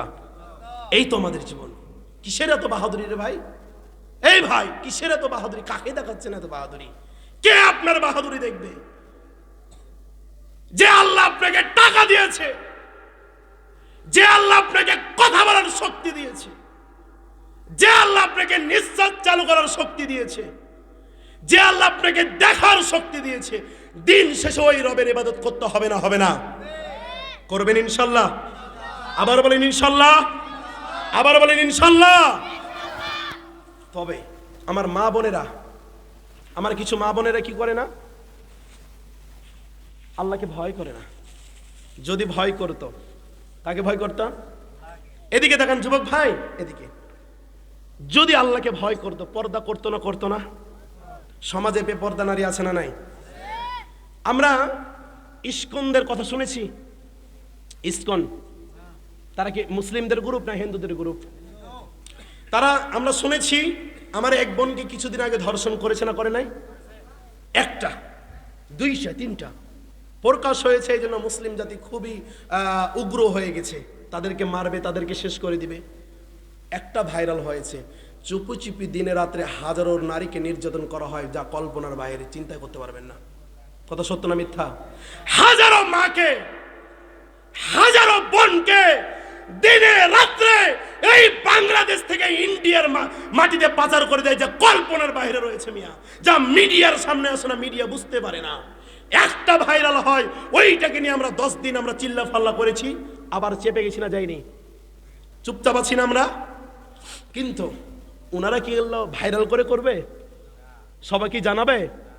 এক হিন্দুর পেজ থেকে পোস্ট করা হয়েছে কি জানেন, যে ইন্ডিয়াতে আমরা ওপেনলি করব, তাদের সাথে আমরা ওপেনলি থাকবো, তাদেরকে নিয়ে ঘোরাফেরা করব।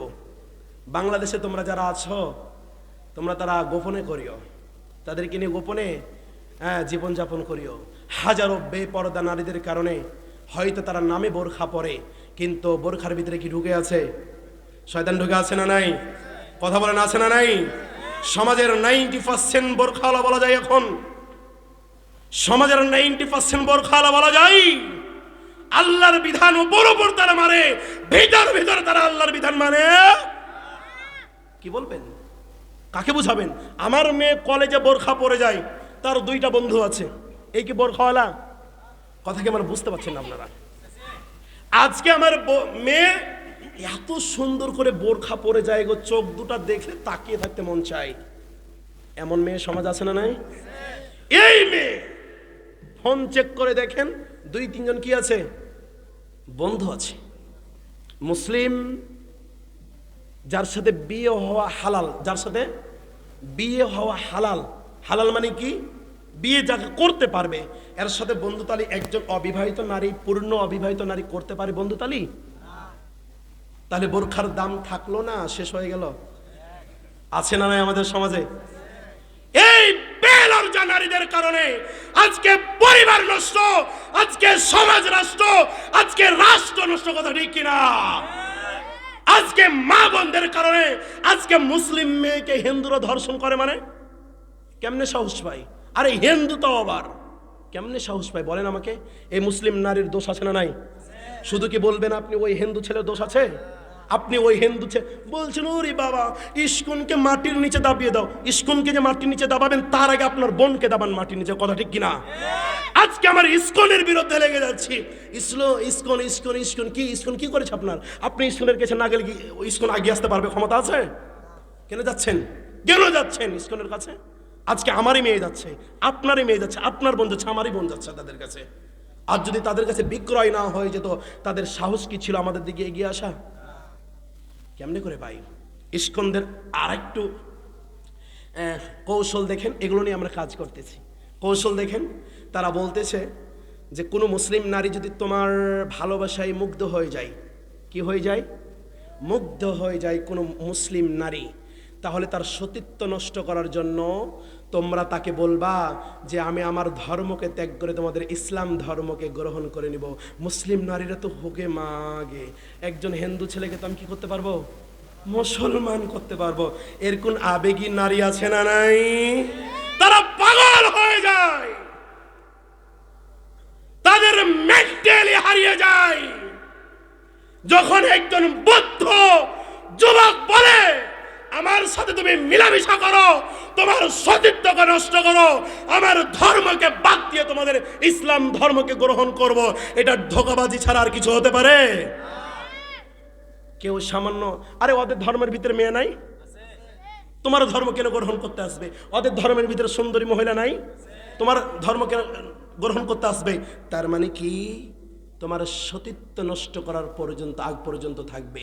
সতীত্ব নষ্ট হয়ে যাবে, তোমার সাথে সম্পর্ক শেষ। এই এতটুকু বাক্য আমাদের মুসলিম বোনেরা বুঝে না। হাজারো কলেজের মেয়েদেরকে দেখবেন 2-3টা বন্ধু আছে না নাই? এভাবে সমাজ কোনোদিন উন্নত হবে? শুধু কি তাই? বন্ধুতে সীমাবদ্ধ না, আজকে আমাদের পরিবারগুলো, আজকে আমাদের সমাজগুলো কিভাবে পর্দা করতে হয়, কার সামনে পর্দা করতে হয়, এটা আমরা ভুলে গেছি। চাস্তো ভাইকে কি মনে করি বলেন তো? আদরের টুকরা। কিসের টুকরা? আদরের টুকরা। চাস্তো ভাই কিছু না। এই চাস্তো ভাইয়ের সামনে শুধু 3 পিস পরে একটা উন্না দিয়ে চাস্তো ভাইয়ের সামনে যাওয়া যায়? সমাজের মেয়েরা যায় না? যায় না? আমি সব পরিবারের কথা বলছি না। যেই পরিবার রয়েছে চাস্তো ভাইয়ের সামনে যায় না, ফুফাতো ভাইয়ের সামনে যায় না, যার সাথে তার বিবাহ হালাল রয়েছে, যেই সমস্ত পরিবারগুলো তাদের সামনে যায় না, পর্দা পরিপূর্ণ করে, আল্লাহর কাছে দোয়া করি এই সমস্ত পরিবারগুলোকে কিয়ামত পর্যন্ত যেন কবুল করে নেয়। বলেন আল্লাহুম্মা আমিন। আর যে পরিবার এখনো ইসলামের বাইরে রয়েছে, এই পরিবারগুলোর জন্য আমরা দোয়া করি, মহান রব যেন এই পরিবারগুলোর উপরে হেদায়েত দান করে। বলেন আল্লাহুম্মা আমিন। আজকে আমরা দেবর বুঝেন আপনারা? আমাদের চাপাইয়ের ভাষাতে আমরা দেবর বলি। আর ভাসুর বুঝেন? ভাসুর, ভাসুর কাকে বলেন দেখি? ভাবির বড়টাকে, এক কথা শেষ। ভাবির বড়টাকে কি বলে? ভাসুর। আর ছোটটাকে কি বলে? দেবর বলে। 90% পরিবারে ভাসুর আর দেবর ভাবির সাথে একসাথে বসে খাবার খায় না? খায় না? কথা সত্য না মিথ্যা? ও ভাবি, আপনাকে বলছি, ও ভাসুর ভাইরা আপনাকে বলছি, ও ছোট্ট ছোট্ট আদরের দেবর ভাইরা আপনাকে বলছি, ইসলাম তুমি খুব বুঝো, ইসলাম খুবই বুঝে গেছো তুমি, তাই না? তুমি মারো, তুমি খালি কবরে যাও, ওই ফেরেশতারা তোমাকে ডান্ডা দিয়ে পিটাতে পিটাতে শেষ করে দিবে। এরই নাম হচ্ছে কি? কবর। কিন্তু আমরা বুঝতে পারি না দেবরকে, ভাসুরকে। এই দেবরের সাথে ভাবির বিয়ে হওয়া জায়েজ আছে না নাই? কথা মনে বুঝতে পারছেন না? দেবরের সাথে ভাবি বিয়ে, দেবর ভাবিকে বিয়ে করতে পারবে না? পারবে না? ভাসুর ছোট ভাইয়ের বউকে বিয়ে করতে পারবে না? পারবে না? এভাবে সমাজে চলে না? চলে না? এরই নাম কি? পরকিয়া। সমাজে পরকিয়া চলছে না? চলছে না? বলেন। ওহর ওহর পরকিয়া। আজকে নারীরা একটা পরিবারকে ধ্বংস করে দিচ্ছে। এমন কিছু বরবাদ নারী রয়েছে, 2টা 3টা সন্তান থাকার পরও প্রেমে লিপ্ত হয়ে, পরকীয়াতে লিপ্ত হয়ে একটা পরিবারকে ধ্বংস করছে না? করছে না? কত সত্য না মিথ্যা? আপনাদের টাঙ্গাইলে নাই? আছে আছে আছে। ও টাঙ্গাইলে সলিড নাকি? আচ্ছা আচ্ছা। শুনেন, পরকীয়া আজকে সমাজ, মা বোন, ও বোন আমার শুনেন, আপনার স্বামী থাকা সত্ত্বেও কেন পরকীয়া করবেন? লজ্জা লাগে না? এই বোন, যৌবন বেশি আছে না? যৌবন তো লাই, কবি বলছেন, শাইখ বলছেন, কবি বলছেন লাইতা শাবাবা ইয়াউজ, হাই যৌবন যদি আবার ফিরে যাওয়ার পরে কি করতো? ব্যাক আসতো, কত না মজা হতো। যৌবন আর কোনোদিন ফিরে আসবে? বলেন আসবে? আসবে? আমি গত সপ্তাহে খুতবা দিতে লেগে এই কথাটা বলছিলাম, আমার মুসল্লিরা আছেন, যে একটা ডাব, কি ডাব চিনেন আপনারা? ওই ডাবের ভিতরে কি থাকে বলেন? ওই ডাবটা গাছ থেকে পাড়ার পর, কি করার পর? পাড়া অথবা নামার পর, আপনারা যেটা বুঝেন, ওই গাছ থেকে নেওয়ার পরে ওই ডাবটা কাটার পরে, কাটলে কি বের হয়? পানি। যে 1 ফোঁটা 2 ফোঁটা করতে করতে সম্পূর্ণ পানি পড়ে যায়। বলেন তো জীবনে কেউ ওই ডাবে আর কখনো কেউ পানি ঢুকায়? কথা সত্য না মিথ্যা? আপনার জন্মের পর থেকে আল্লাহ যে যৌবন আপনাকে দিয়েছে, এই যৌবন যেভাবেই আপনি ব্যবহার করেন না কেন, যৌবন আপনার যখন পড়তে শুরু করেছে, যৌবন যখন আপনার শেষ হতে শুরু করেছে, বলেন তো হাজারো আপেল বেদানা খেলে ওই যৌবন ফিরিয়ে আসবে? যদি যৌবন ফিরে আসতো, যৌবন কাল যদি আবার ফিরে আসতো, পৃথিবীতে যত বয়স্ক মহিলা আছে, বয়স্ক পুরুষ আছে, আপেল বেদানা খেত না? খেত না? আসবে? কোনোদিন আসবে? তার মানে কি যৌবন শেষ হয়ে যাবে। এই যৌবনের জন্য অন্যায় করা, গুনাহ করা, পরকীয়া করা, প্রেম করা, জেনা করা, ব্যভিচার করা, করা যাবে কিছু? ভয় করবেন আল্লাহকে ইনশাল্লাহ? আবার বলেন ইনশাল্লাহ। আপনাদেরকে আমি বলবো, যারা সুন্দরী মহিলার বাবা রয়েছেন, সুন্দরী মহিলার মা রয়েছেন, অথবা মেয়ের মা রয়েছেন, অথবা মেয়ের বাবা রয়েছেন, আপনাদেরকে আমি বলবো, একটা সমাজ সুন্দরভাবে সাজানোর জন্য, একটা পরিবার সুন্দরভাবে সাজানোর জন্য, একটা সমাজ সুন্দরভাবে সাজানোর জন্য একটা ইসলামিক মাইন্ডের ছেলে লাগবে, একটা ইসলামিক মাইন্ডের মেয়ে লাগবে। যদি তুমি টাকা পয়সার কারণে, সুন্দরের কারণে বেপরদা নারীকে পরিবারে নিয়ে আসো, ওই পরিবার শান্তি হবে না অশান্তি হবে? কথা সত্য না মিথ্যা? এখনকার যুগের আমাদের বাবাদের অবস্থা কি জানেন? সরকারি চাকরিজীবী লাগবে। কথা মনে আমি বোঝাতে পারছি না। আমার মেয়ে সুন্দরী, কি সাদাটা, চামড়াটা সাদা, চামড়াটা কি? কথা বলেন, চামড়াটা কি? মুখের পয়েন্টটা একটু সুন্দর আছে, হ্যাঁ, একটু হাইটটা অনেক সুন্দর আছে। আমার মেয়ের বিয়ে দিব সরকারি চাকরিজীবীর সাথে, এমন বলে না? বলে না? এবার দেখেন, এই মহিলার যখন, আমি সরকারি সকল চাকরিজীবীদেরকে খারাপ বলছি না, কিন্তু সবাই কিন্তু খারাপ না। যারা খারাপ, যারা বেশি লোভী, তারা লোভী করতে যা পাপে একদম কি হয়ে যায়, শেষ হয়ে যায়। যারা সরকারি চাকরিজীবী খুঁজতে খুঁজতে এমন একটা সরকারি চাকরিজীবীকে পাই যে পশ্চিম চিনে না, যে আল্লাহকে চিনে না, যে উজু করতে পারে না, এমন ঘরে একটা মেয়েকে দেওয়ার পর দুদিন পর ওই পরিবারে অশান্তি হয় না? হয় না? আছে না নাই? এভাবে পরিবারগুলো ধ্বংস হয়ে যাচ্ছে। বাবাদেরকে বলবো, আজকালকার মেয়ের বাবারা সবচাইতে বড় ডাকাত। আগে কিছুদিন আগে কি ছিল, ছেলের বাবারা হয়তো ডাকাত ছিল, একটা হুন্ডার আশা করত। এখন ছেলের বাবার হুন্ডার আশা, কথা বলেন, করে না। এখন মেয়ের বাপেরা 2-3টা হুন্ডার আশা করার জন্য টাকা নিয়ে চাই বসে থাকে। 10 লাখ টাকা কাবিল না হলে আমার মেয়ের বিয়ে। কথা সত্য না মিথ্যা? তার মেয়ের বিয়ে দেওয়ার আগে তার মেয়েকে বিক্রি, অন্য জায়গাতে বিক্রি করার জন্য কি করে রাখে? আমার কথা মানে বুঝতেছেন আপনারা? ওর মেয়েকে এক জায়গাতে বিয়ে দিচ্ছে, বিয়ে হয়ে যাবে, সংসার করবে, সারাটা জীবন ওই জায়গাতে পার করে দিবে। ওই বিয়ে দেওয়ার আগেই মানে গাছের গোড়া তৈরি করে রাখে, কোনোদিন যদি আমার মেয়েকে ছেড়ে দেয় এই 10 লাখ টাকা নিয়ে আমার মেয়েকে অন্য জায়গাতে বিয়ে দেবো, এমন টার্গেট থাকে না? থাকে না? যেই বাবারা, যেই মারা, যেই ফ্যামিলির সদস্যরা এইভাবে টাকা পয়সা ছেলের বাবার কাছ থেকে নিয়ে বিয়ে দেয়, ওই পরিবারের যুবক ভাই, তুমি যারা অবিবাহিত রয়েছ, এমন পরিবারে কোনোদিন বিয়ে করতে যেও, শান্তি পাবে না। ভাজা মাছ দেখেছেন? আজকে তো ভাজা মাছ খাচ্ছিলাম, তবে খাইনি আমি। ভাজা মাছ তেলে কি করা হয়? সত্যি কথা বলবেন আপনারা, ভাজা মাছ তেলে কি করে দেওয়া হয়? ছেড়ে দেওয়া হয়। যখন ছেড়ে দেয়, যিনি ছেড়ে দেয় উনার আর কোনো দায়িত্ব থাকে না, তখন দায়িত্ব কার? তেলের। তেল কি করবে? তাকে পুরা শুরু করে দিবে, একদম পুরাতে শুরু করবেন, ভাজতে শুরু করবেন। ওই তেল ততক্ষণ পর্যন্ত ছাড়বেন না যতক্ষণ না কি করা হবে, ভাজা শেষ না করা হবে। শোনো, যদি বেপরদা নারীকে বিয়ে করেছ, যদি লোভী নারীকে বিয়ে করেছ, যদি সুন্দরী চরিত্রহীন নারীকে বিয়ে করেছ, যতদিন সংসার করবা ওই ভাজা মাছের মতো তোমাকে বন্দী হয়ে সারা জীবন পার করতে হবে। কথা ঠিক কিনা? জীবন শেষ।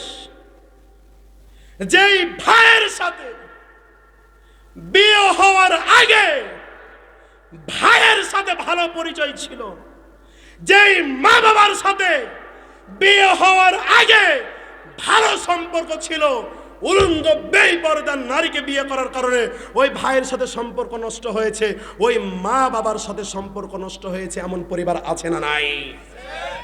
তার মানে কি, এমন একটা নারীকে বিয়ে করো যে অসুন্দর হোক, দরিদ্র ঘরের মেয়ে হোক। আমি সব ধনীদের কথা বলছি না যে খারাপ, কিন্তু 90% ধনীদের মন মানসিকতা আজকে খারাপ দিকে গেছে না, যায়নি? বিয়ে দিতে চাই না। এই আল্লাহ রাসূল সাল্লাল্লাহু আলাইহি সাল্লাম কে? মুহাম্মদ সাল্লাল্লাহু আলাইহি সাল্লামের মেয়ের নাম ছিল ফাতেমা রাদিয়াল্লাহু তাআলা আনহা। তিনার মেয়ের জামাই নাম শুনেছেন? ফাতেমা রাদিয়াল্লাহু তাআলা আনহার স্বামীর নাম কি?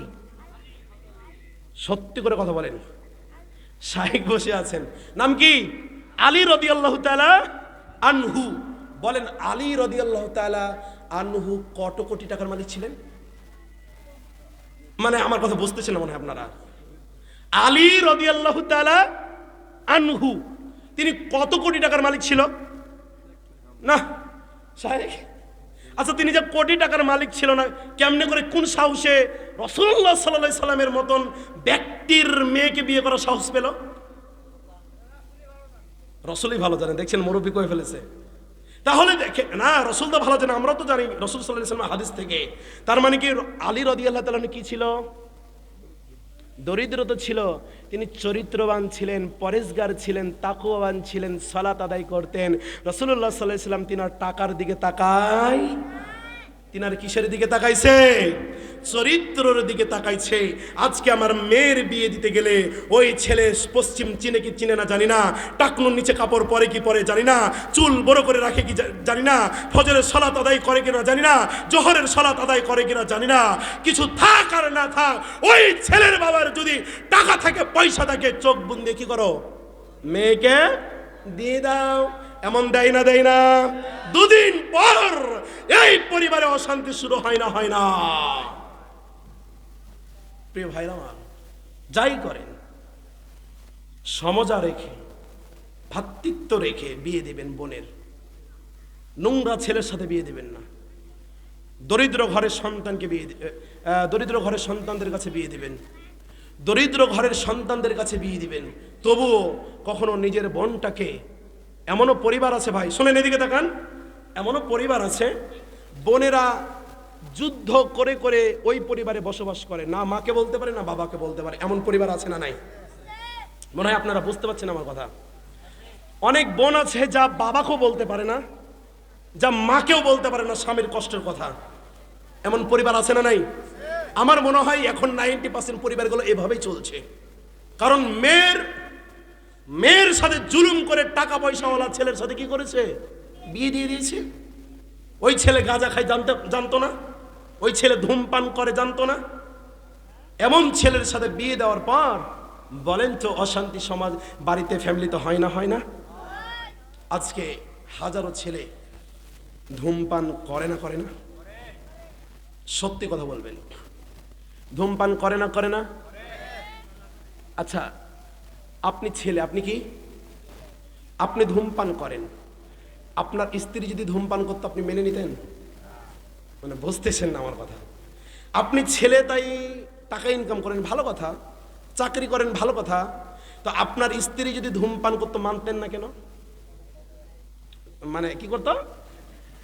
মারতো, বকা দিত, তাকে তালাক দিয়ে দিত। কেন? তারা কি করবে? মুখ গন্ধ করবে। কি করবে? ও যুবক, ও পুরুষের দল, তোমার মুখ যে গন্ধ করে স্ত্রীর পাশে গেলে, স্ত্রী যে কাউকে বলতে পারে না। কথা সত্য না মিথ্যা? সিগারেট খাওয়া, ধূমপান খাওয়া, ধূমপান করা, সিগারেট খাওয়া, এগুলো যদি জায়েজ হতো সর্বপ্রথম ওলামায়ে কেরাম খেত না, খেত না? আমার কথা মনে বুঝতে পারছেন না আপনারা? যদি ধূমপান করে কি হতো? জায়েজ হতো। যদি সিগারেট খাওয়া জায়েজ হতো, ওলামায়ে কেরাম খেত না, খেত না? খায়, কোন ওলামায়ে খায়? কেউ যেহেতু খায় না, আপনি খান কেন? এবার আরো সহজভাবে বলি, কালবুন,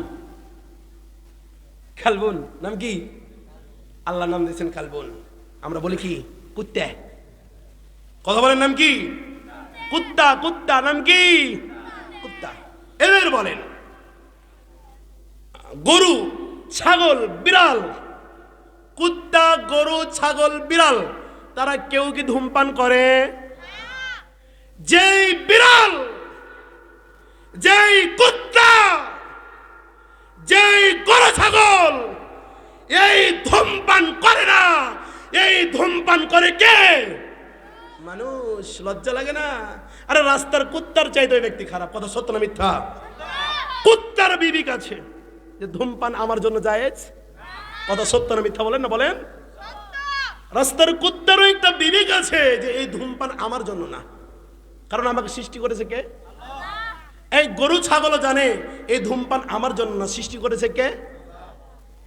রাস্তার বিলাই, বাড়ির বিলাইটাও জানে এই ধূমপান আমার জন্য না, কারণ আমাকে সৃষ্টি করেছে কে?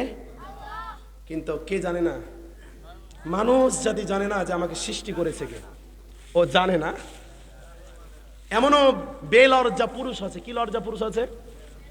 শরম নাই গো। আমাদের রাজশাহীর ভাষা গো, কি গো? শরম নাই গো, এর লজ্জা নাই। রাত্রে ঘুমাইতে গেলে স্ত্রী শুয়ে থাকে, তাও দুই একটা সিগারেট না খেলে তার ঘুম। এমন বোকা পুরুষ আছে না নাই? শুধু কি তাই গো, ফজরে ঘুম থেকে উঠে, ওই বোন তোমার স্বামীকে আজকে তুমি যে বলিও যে হুজুর এগুলো কইছে গো, যে রাস্তার কুত্তা বলে সিগারেট খায়, এই কথা কি সত্য? তোমার স্বামী তো জানে, তাও একটু বলে দেখিও যে রাস্তার কুত্তাও সিগারেট খায় না নাকি, শুনলাম হুজুর কোচ্ছিল আজকে। কথাটা কি সত্য? আচ্ছা, যদি রাস্তার কুত্তাও যদি সিগারেট না খায়, আচ্ছা প্রিয় স্বামী তুমি খাও কেন? আচ্ছা, এই গরু ছাগল এত, যে গরুর গোস্ত খায়, ছাগলের গোস্ত খায়, এই গরু ছাগলও তো সিগারেট খেয়ে না, তুমি খাও কেন গো স্বামী আমার? আহা স্বামী আমার, ছেড়ে দাও। ও বোন, আপনার স্বামীটাকে এভাবে বুঝান, ধূমপান থেকে দূরে সরিয়ে নিয়ে আসেন। আজকের যে ধূমপানের যে প্যাকেটগুলো রয়েছে, বলেন তো এই প্যাকেটে যে মানে ক্ষতিকর, সেটা ছাপ দেওয়া থাকে না, থাকে না? তবু তবু এই মানব জাতি এত অধম, এত মূর্খ, ওই সিগারেটের প্যাকেটে, ওই ধূমপানের প্যাকেটে সবকিছু পরিষ্কার ভাবে লেখা থাকে, ধূমপান হচ্ছে স্বাস্থ্যের জন্য ক্ষতিকর, সবকিছু লেখা আছে, তবুও মানুষ তাকে ছাড় দেয় না। সিগারেটের দাম যদি 1000 টাকা প্যাকেট হয়, এমনও বোকা পুরুষ আছে খাবে না, খাবে না? ওই বোকা পুরুষকে যদি বলা হয় মসজিদে 100টা টাকা দান করো, ওয়াজ মাহফিলের জন্য 100টা টাকা দান করো, টাকা নাই যে গো, কি নাই? আছে না নাই? কিভাবে সমাজ উন্নত করবেন ভাই আমার? এই জন্য বলি, আল্লাহ রব্বুল আলামিন আমাদেরকে, জানি না ভাই কে কখন মরে যাবো। এই যে এতগুলো মানুষ আমরা এই জায়গাতে বসে আছে, আমাদের শায়েখ উপস্থিত আছেন, আমি কি জানি যে আমার শায়েখ আগে আমার কবরে যাবে না আমি আগে কবরে যাবো? এটা কে বলতে পারবে? এটা অনেক ছোট্ট ছোট ভাইরা আছে, আমার হয়তো ছোট ছোট ভাইরা আমার আগে কবরে চলে যেতে পারে, অথবা আমি তার আগে কবরে যেতে পারি। কেউ যেহেতু কবরের কথা বলতে পারবো না, আমরা সালাত আদায় করবো ইনশাল্লাহ। আবার বলেন ইনশাল্লাহ। সালাত ছাড়া আমাদের কোনো গতি, সালাত ছাড়া জান্নাত যেতে পারবো? সালাত ছাড়া আল্লাহ ভালোবাসবে? সালাত ছাড়া কবর ভালোবাসবে? সালাত আদায় করবো ইনশাল্লাহ। একজন ব্যক্তির কথা বলি, মুহাম্মদ সাল্লাল্লাহু আলাইহি সাল্লাম। কে বলেন সবাই? সাল্লাল্লাহু আলাইহি সাল্লাম। আমরা কিছু মানুষ রয়েছি, মুহাম্মদ সাল্লাল্লাহু আলাইহি সাল্লামের নাম শুনলে কি পড়ি না? দুরূদ পড়ি না। এই দুরূদ যে কত ফায়দা গো! রাসূলুল্লাহ সাল্লাল্লাহু আলাইহি সাল্লাম বলছেন, কোন মানুষ যদি রাসূলের প্রতি এতটুকু বাক্য বলে সাল্লাল্লাহু আলাইহি সাল্লাম, তাহলে তার 10টি মর্যাদাকে বৃদ্ধি করে দেওয়া হয়, 10টি তার নেকি তার আমলনামাতে লেখা হয়, 10টি পাপ তার আমলনামা থেকে মাফ করে দেওয়া হয়। সুবহানাল্লাহ। একটি মাত্র বাক্য, কয়টি বাক্য? একটি বাক্য খালি বলা হয় সাল্লাল্লাহু আলাইহি সাল্লাম। মুহাম্মদ সাল্লাল্লাহু আলাইহি সাল্লামের নাম শুনলে বাক্যটুকু পড়বো ইনশাল্লাহ। যতদিন গায়ে রক্ত চালু আছে, যতদিন নিঃশ্বাস চালু আছে, যদি মুহাম্মদ সাল্লাল্লাহু আলাইহি সাল্লামের নাম শুনি, আমরা অবশ্যই অবশ্যই সাল্লাল্লাহু আলাইহি সাল্লাম পড়বো ইনশাল্লাহ। যে কথা বলছিলাম, মুহাম্মদ সাল্লাল্লাহু আলাইহি সাল্লাম, তিনার সামনের, পিছনের, ডানের, বামের, ওপরের, নিচের, আল্লাহ কি তিনাকে কোনো গুনাহ দিয়েছিলেন? এখন আমরা কিছু বক্তা বলি সব গুনাহ আল্লাহ ক্ষমা করে দিয়েছিলেন, এ কথা বলাও জায়েজ না। তার মানে কি উনার কি গুনাহ ছিল? কথাটা কি, আল্লাহর রসুলের কোনো গুনাহই ছিল না। আল্লাহ রসুলের কি ছিল না? গুনাহই ছিল না। আমরা যদি কেউ বলি যে আল্লাহ রসুলকে কি করা হয়েছে, আল্লাহ রসুলকে মাফ করে দেখেন, আল্লাহ রসুল কি গুনাহ করেছে নাকি? তার মানে কি আল্লাহ রসুলের কোনো পাপ ছিল না। এবার বলেন, আল্লাহ রসুল সালাত আদায় করতো না, করতো না? আল্লাহ রসুলের প্রথম বিবির নাম কি? স্ত্রীর নাম খাদিজা রাদিয়াল্লাহু তাআলা আনহা। ছোট্ট বিবির নাম কি? আয়েশা রাদিয়াল্লাহু তাআলা আনহা। তিনারা কি কোনদিন সালাত বাদ দিয়েছেন? আল্লাহ রসুল সাল্লাল্লাহু আলাইহি সাল্লামের মাপের মানুষ, এত বড় একটা মানুষ, এত বড় ব্যক্তিত্ব, জিনার কোনো গুনাহ ছিল না, জিনার কোনো পাপ ছিল না, জিনার কোনো ভুল ছিল না, জিনার কোনো অন্যায় ছিল না, এই মুহাম্মদ সাল্লাল্লাহু আলাইহি সাল্লাম সালাত আদায় করেছে না, করে নাই? আপনি আমি কোন সলিমউদ্দিন কলিমউদ্দিন বলেন?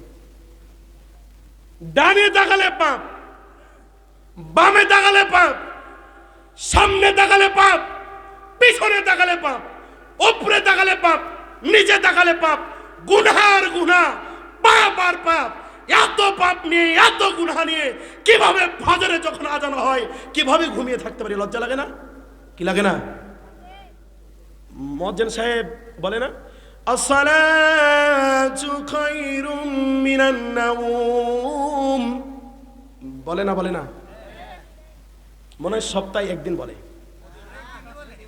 হ্যাঁ, ফজরের সময়, ফজরের সময় তো বলে, তো এটি কি একদিনই বলে সপ্তাহে, না প্রতিটা দিন ফজরে বলে? আর প্রতিটা, আজকালকার প্রতিটা ছোট বড় মসজিদে মাইক আছে না নাই? ওরে বাবা, মাইকে এত জোরে আজান দেয় আমার টিনের বাড়িটাও কাঁপে। কি কাঁপে? কিন্তু বোকা মুসলিমের অন্তরটা কি করে না? কাঁপে না। কথা সত্য না মিথ্যা? কিভাবে পারো, কিভাবে পারো? মুয়াজ্জিন সাহেব 10,000 টাকায় বেতনে চাকরি করে ভাই, 20,000 টাকায় বেতনে চাকরি করে। তার স্ত্রীকে রেখে সে আজান দেওয়ার জন্য চলে আসে। সমাজের অনেক মুসল্লি আল্লাহকে ভয় করে ফজরের সময়তে চলে আসে। তুমি কিভাবে পড়ো? তোমার টিনের বাড়িটা ওই মাইকের আওয়াজে কাঁপে, কিন্তু তোমার অন্তর কাঁপে না। বলো তো, তোমার কবর আল্লাহ কাঁপাবে না? কাঁপাবে না? কথা পরিষ্কার? যে আল্লাহ বিধান দিল আজান দেওয়ার, কি দেওয়ার, ওই আজানের শব্দ শুনে তোমার বাড়ির বিল্ডিংও গুম গুম শব্দ করে। কথা সত্য না মিথ্যা? যেই বাড়ির বিল্ডিং বলেন, বাড়ি বলেন, সব কিছু গুম গুম করে আওয়াজ করে, যে আসসালাতু খায়রুম মিনান নাওম এই ধ্বনি শুনে। কিন্তু মুসলিম, তোমার অন্তরটা কাঁপে না। তুমি বলো, তুমি মরে যাওয়ার পর তোমার কবরকে আল্লাহ কাঁপাবে না? কাঁপাবে না? যেই মাটিতে দাঁড়িয়ে আল্লাহর দেওয়া নিয়ামত ভোগ করো, আল্লাহর দেওয়া টাকা পয়সা ভোগ করো, আল্লাহর দেওয়া নিয়ামত ভোগ করো, এই জমিন তোমাকে একদিন কাঁপাবে না? কাঁপাবে না? কথা সত্য না মিথ্যা? কথা সত্য না মিথ্যা? যেই জমিনে দাঁড়িয়ে অনেক কাজ করতে পারো, কিন্তু মসজিদে এসে কি করতে পারো না? যেই জমিনে দাঁড়িয়ে তুমি অনেক চুরি ডাকাতি ঘুষ সুদ ঘুষ জেনা বেবিচার করো, ওই জমিনে তোমাকে একদিন যেতে হবে না? হবে না? এই জমিন তোমাকে ছাড় দিবে? ছাড় দিবে না। এই আমল করবেন? আমরা বেশি লোক নাই, ইনশাআল্লাহ। হাত তুলতে ভয় লাগছে? আল্লাহ দেখে নিবে। বলেন ইনশাআল্লাহ। আবারও বলেন ইনশাআল্লাহ। আল্লাহ আমাদেরকে কবুল করে নিক। বলেন আল্লাহুম্মা আমিন। ফজরের নামাজ আদায় করবেন ইনশাআল্লাহ। ওয়াজ মাহফিল করতে করতে যদি রাত 1টা বাজায় আর ফজরের নামাজ যদি না পড়ি, ওয়াজ মাহফিল করে লাভ আছে? আমাদের আজকে বেশিরভাগ ওয়াজ মাহফিলের যারা কমিটি, কি কমিটি, বেশিরভাগ কমিটির লোকেরা ফজরের নামাজে কি করতে পারে না। তাদের জন্য ওয়াজ মাহফিলটা যে এত টাকা পয়সা করে খরচ করে তৈরি করেছে, এই ওয়াজ মাহফিলের সব কিছু কি চলে যায়? বৃথা চলে যায়। কথা আমার বুঝতে পারেন নাই? বেশিরভাগ ওয়াজ মাহফিলের যারা আয়োজক, তারা ফজরের নামাজে উপস্থিত হতে পারে না। আরে ভাই, এই ওয়াজ মাহফিল করা কি ফরজ? আমার কথা বুঝতেছেন না সাহেব? ফরজ। ফজরের ফরজ সালাত কি ফরজ? তার মানে কি যুবক ভাই, আপনাকে আমি চিনতাম না, কিন্তু আপনাকে আমি আল্লাহর জন্য অনেক অনেক ভালোবেসে ফেলেছি। আপনারাও আমাকে আল্লাহর জন্য ভালোবাসবেন ইনশাল্লাহ। তবে বলি ভাই, মরে যেহেতু যেতে হবে, চলে যেহেতু একদিন যেতে হবে, কেউ আমার আপন হবে না, কেউ আমাকে পৃথিবীতে থাকতে দিবে না। কখনো যদি ধূমপান করে থাকি, কখনো যদি অন্যায় করে থাকি, কখনো যদি গুনাহ করে থাকি, আল্লাহ রাব্বুল আলামিন পবিত্র কোরআনে বলছেন, কুল ইয়া ইবাদিয়াল্লাযীনা আসরাফু আলা আনফুসিহিম লা তাকনাতু মির রাহমাতিল্লাহ। ও পৃথিবীর মানুষ, তোমরা যারা পাপ করতে করতে উহুদ পাহাড় পরিমাণ পর্যন্ত পাপ করেছো, শোনো শোনো, আসরাফু আলা আনফুসিহিম লা তাকনাতু মির রাহমাতিল্লাহ। কার রহমত থেকে নিরাশ হয়ে যাও না? আল্লাহর রহমত থেকে তোমরা নিরাশ হয়ে যাও না। 99 জন ব্যক্তি একজনকে খুন করেছিল, মেরে ফেলেছিল, তারপর আল্লাহ তাকে ক্ষমা করেছে না করে নাই? সাহেব করেছে না করে নাই? এই আপনি কয়জনকে খুন করেছেন? হয়তো নামাজ কোনোদিন পড়েননি, হয়তো কোনোদিন বন্ধুদের পাল্লাতে পড়ে 2 টান খেয়ে ফেলেছেন, হয়তো আপনার স্ত্রী এতদিন বেপর্দা ছিল, তবে কোনো মহিলা মানে কোনো মানুষকে তো মেরে ফেলেননি। এই কোন মানুষকে মেরে ফেলেছেন এমন ব্যক্তি আছেন? নাই। তার মানে এত পরিমাণ পাপ এখনো করি নাই। তার মানে কি?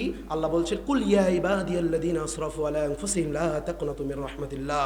ও দুনিয়ার পুরুষেরা, ও দুনিয়ার মহিলারা, ও দুনিয়ার ব্যক্তিত্বরা, তোমরা শোনো, তোমরা যারা পাপ করতে করতে উহুদ পাহাড় পরিমাণ পর্যন্ত পাপ করে দিয়েছো, আসরাফু আলা আনফুসিহিম লা তাকনাতু মির রাহমাতিল্লাহ, তোমরা কার রহমত থেকে নিরাশ হয়ে যাও না? ইন্নাল্লাহা ইয়াগফিরুয যুনুবা জামিয়া ইন্নাহু হুয়াল গফুরুর রহিম। তোমরা আল্লাহর কাছে ক্ষমা চাও, উহুদ পাহাড় পরিমাণ যদি পাপ হয়, উহুদ পাহাড় পরিমাণ যদি পাপ হয়, মহান রব্বুল আলামিন তোমাদের পাপগুলোকে ক্ষমা করে দিবে। সুবহানাল্লাহ। ক্ষমা চাইবো তো ইনশাআল্লাহ। এই যে রাত মনে হয় 12টা বাজতে গেল, জি 12টা বাজতে গেল, আল্লাহ শেষ আসমানে আসবেন, এটা বিশ্বাস করেন আপনারা? শেখ আল্লাহ কোন আসমানে আসবেন? কতদিন পর্যন্ত আসবেন বলেন? সীমা আছে না? শেখ বলবেন না আপনি? আপনাদেরকে প্রশ্ন করছি যে আল্লাহ রাব্বুল আলামিন শেষ আসমানে কতদিন পর্যন্ত আসতে থাকবেন জানেন কেউ?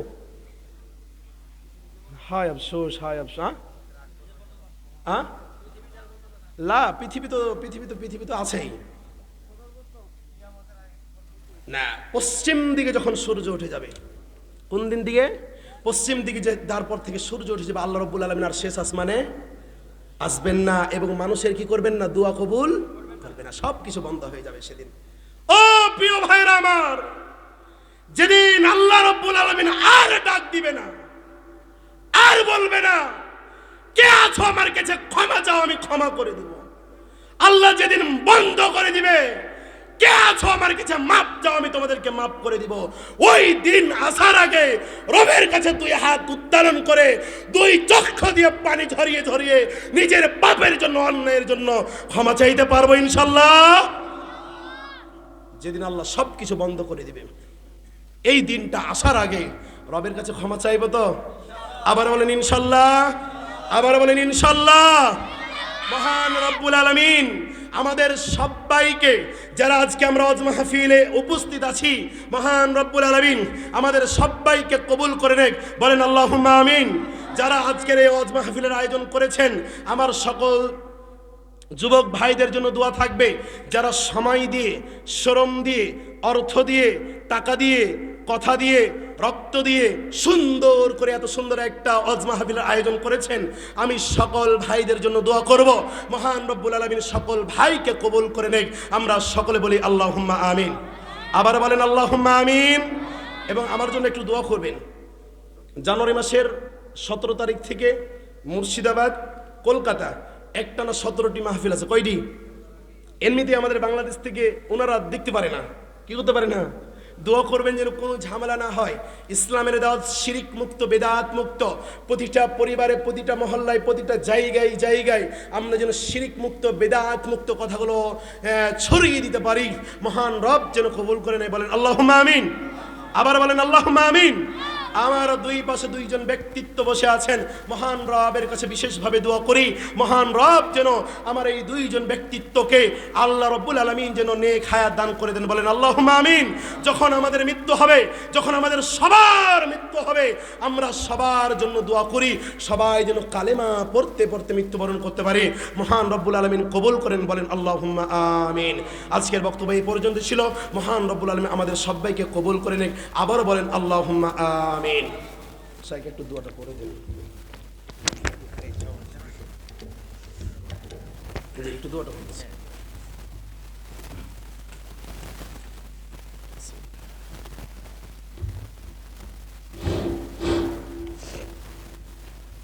সম্মানীয় এলাকাবাসী, আপনার অনেক ধৈর্যের সাথে, ত্যাগের সাথে দীর্ঘ সময় শাইখের আলোচনা শুনলেন। প্রাণবন্ত আলোচনা, তর্জন গর্জনের মধ্যে দিয়ে আল্লাহ রাব্বুল আলামিন যেন আজকের এই মাহফিল কবুল করে নেন। সকলে বলুন আমিন। আল্লাহ যেন এই মাহফিল কবুল করে নিয়ে এই পলাশতলী কবরস্থানে, পাশেই কবরস্থান, যারা শাহিদ আছেন, আল্লাহ ওনাদের সবাইকে ক্ষমা করে দিন। সকলে বলি আল্লাহুম্মা আমিন। আমরা আমাদের পিতামাতার জন্য দোয়া পড়ছি, পড়ুন রব্বির হামহুমা কামা রব্বায়ানি সগীরা। আবার বলুন রব্বির হামহুমা কামা রব্বায়ানি সগীরা। আবার বলি রব্বির হামহুমা কামা রব্বায়ানি সগীরা।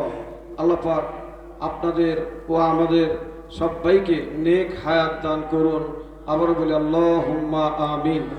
আর শাইখ আমাদের মাঝে দীর্ঘ সময় আলোচনা করলেন। এই আলোচনায় আপনারা প্রাণবন্ত থেকে শুনেছেন মন দিয়ে, সবাইকে আমল করার তৌফিক দান করুন। আবার প্রাণ খুলে বলি আল্লাহুম্মা আমিন। যারা আয়োজন করেছিল তাদের সুস্থ কামনা করে